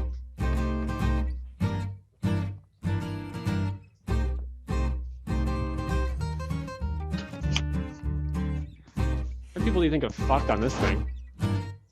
What? How many people do you think have had sex on this sheet? Oh, I mean, maybe 0. It's pretty clean. There's only one yellow stain. The Warrens claim that their Raggedy Ann doll that belongs to them is possessed by a spirit of a young girl named Annabelle Higgins. Now, if, like you said, they know how to pick a case and they know how to get the right ones. And what are the odds? A doll they have in their house, and they're ghost experts, is possessed by the spirit of a dead young child. Hey, yeah, dude, we're half an hour early. You got some prep time if you like. We're doing the episode on the KKK today, right? Yeah. Why do you think I'm wearing a priest outfit? Absolutely. I went to Savers yesterday in anticipation for this and picked up a used white sheet for $1. God, that sounds so awful. Don't worry, I washed it.